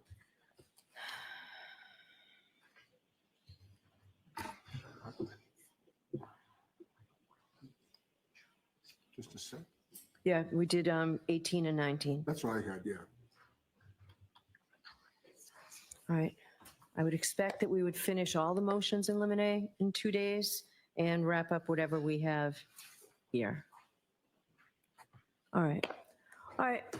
Yes. Fox 25 produced the materials at the beginning of March 1st. I went down to see if I could get a copy. It's on a hard drive. I can't simply look at it in the clerk's office. I would like permission from the parties to be able to make a copy of the hard drive, or if I can get the hard drive and make a copy and return it. Does the defense want a copy as well? Yes, Your Honor. All right. So you can make copies. I'll make 2 copies and then I'll return the originals to the court. Okay. All right. Just before you leave the bench, Judge, I do not want the court to decide that motion for sanctions until I just supplement the record. I could do it in 3 minutes, and if Go you ahead. don't, you can cut me off. Go ahead. Thank you. Go ahead. Just briefly, Judge.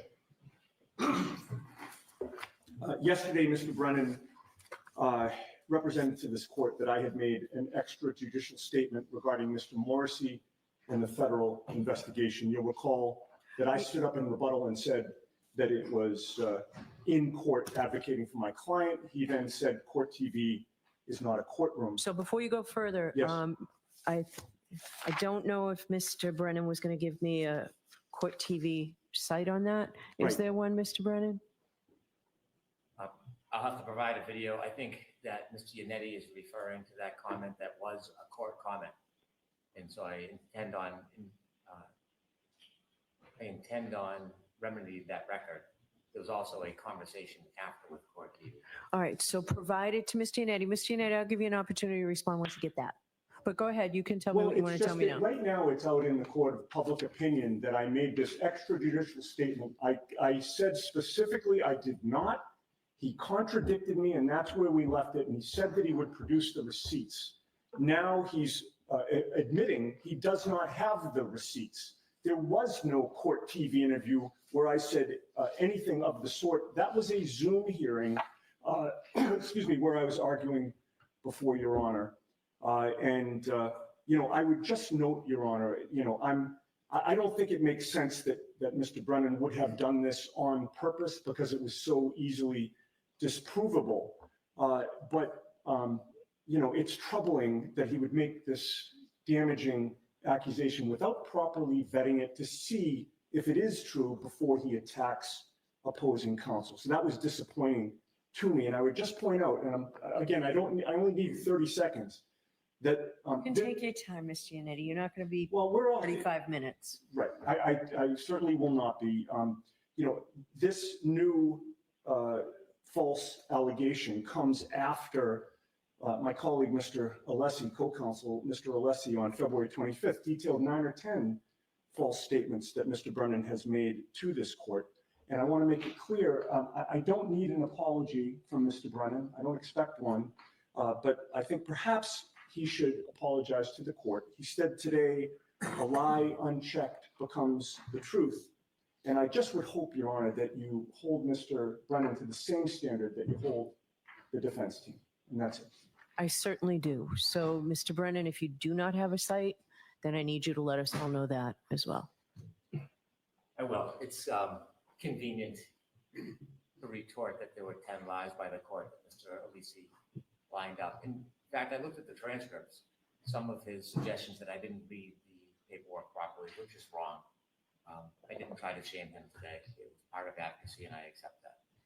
There was a conversation, and if you remember, when I related Ms. Yannetti's remarks, it wasn't in relation to 3.6. It was in relation to the fact that they were using the federal investigation to create innuendo that could not be responded to. But I will provide. For your request for the gag order? In support of your argument for the gag order? In response to how they had used federal materials that were under seal that couldn't be rebutted to make suggestions. It directly related to that point, not 3.6. But I will provide the videos. Mr. Yannetti is right that the exact statement that I used was from a court hearing, but then there were subsequent statements made.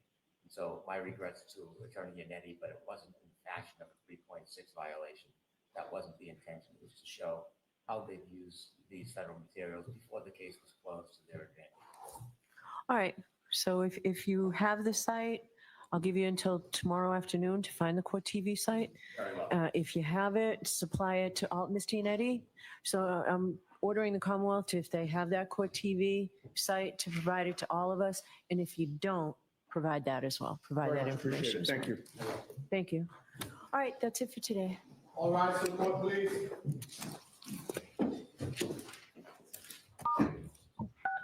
You are muted. Wow. Wow. What a hearing. Contentious? Yes, that's the word. It's like the judge doesn't believe the defense doesn't believe the judge is starting to question the state doesn't believe anybody. It's just like the judge doesn't believe anybody, and the defense thinks everybody's out to get them. Or at least Karen Reed. Wow. I don't know how Judge Canton is going to rule on any of this. I do think, I will say this, Alan Jackson is very good at talking in circles and making a nice story, but there wasn't a single fact in there. It was all, well, we think this, we assume this, we are left but nothing but this as the thing, and we have nothing to back up any of it. And I do think the state did do a good job of showing that those videos are not exculpatory because her taillight was busted before it got there. And it wasn't just a line crack like they're assuming and they want to prove. It wasn't. And he did a good job of showing that they're not trying to hide evidence, showing what happened. I mean, Michael Proctor, we knew, is a problem. He's been a problem in the first trial all along. He said some horrible things. He's acted shoddily, and he's just really bad at his job, apparently, by not indicating that there are videos that should have been turned over or whatever. But perhaps because they were not, as they said, it is true. Yannetti was very detailed in his discovery requests. And the fact that he didn't detail anything about Sallyport, well, that sticks out like a sore thumb because they're trying to make it a big issue now, like everybody fell down on the job. when they weren't asked to do it. And the Commonwealth proved they didn't have those tapes. And when they did have them, they turned them over. And it doesn't matter.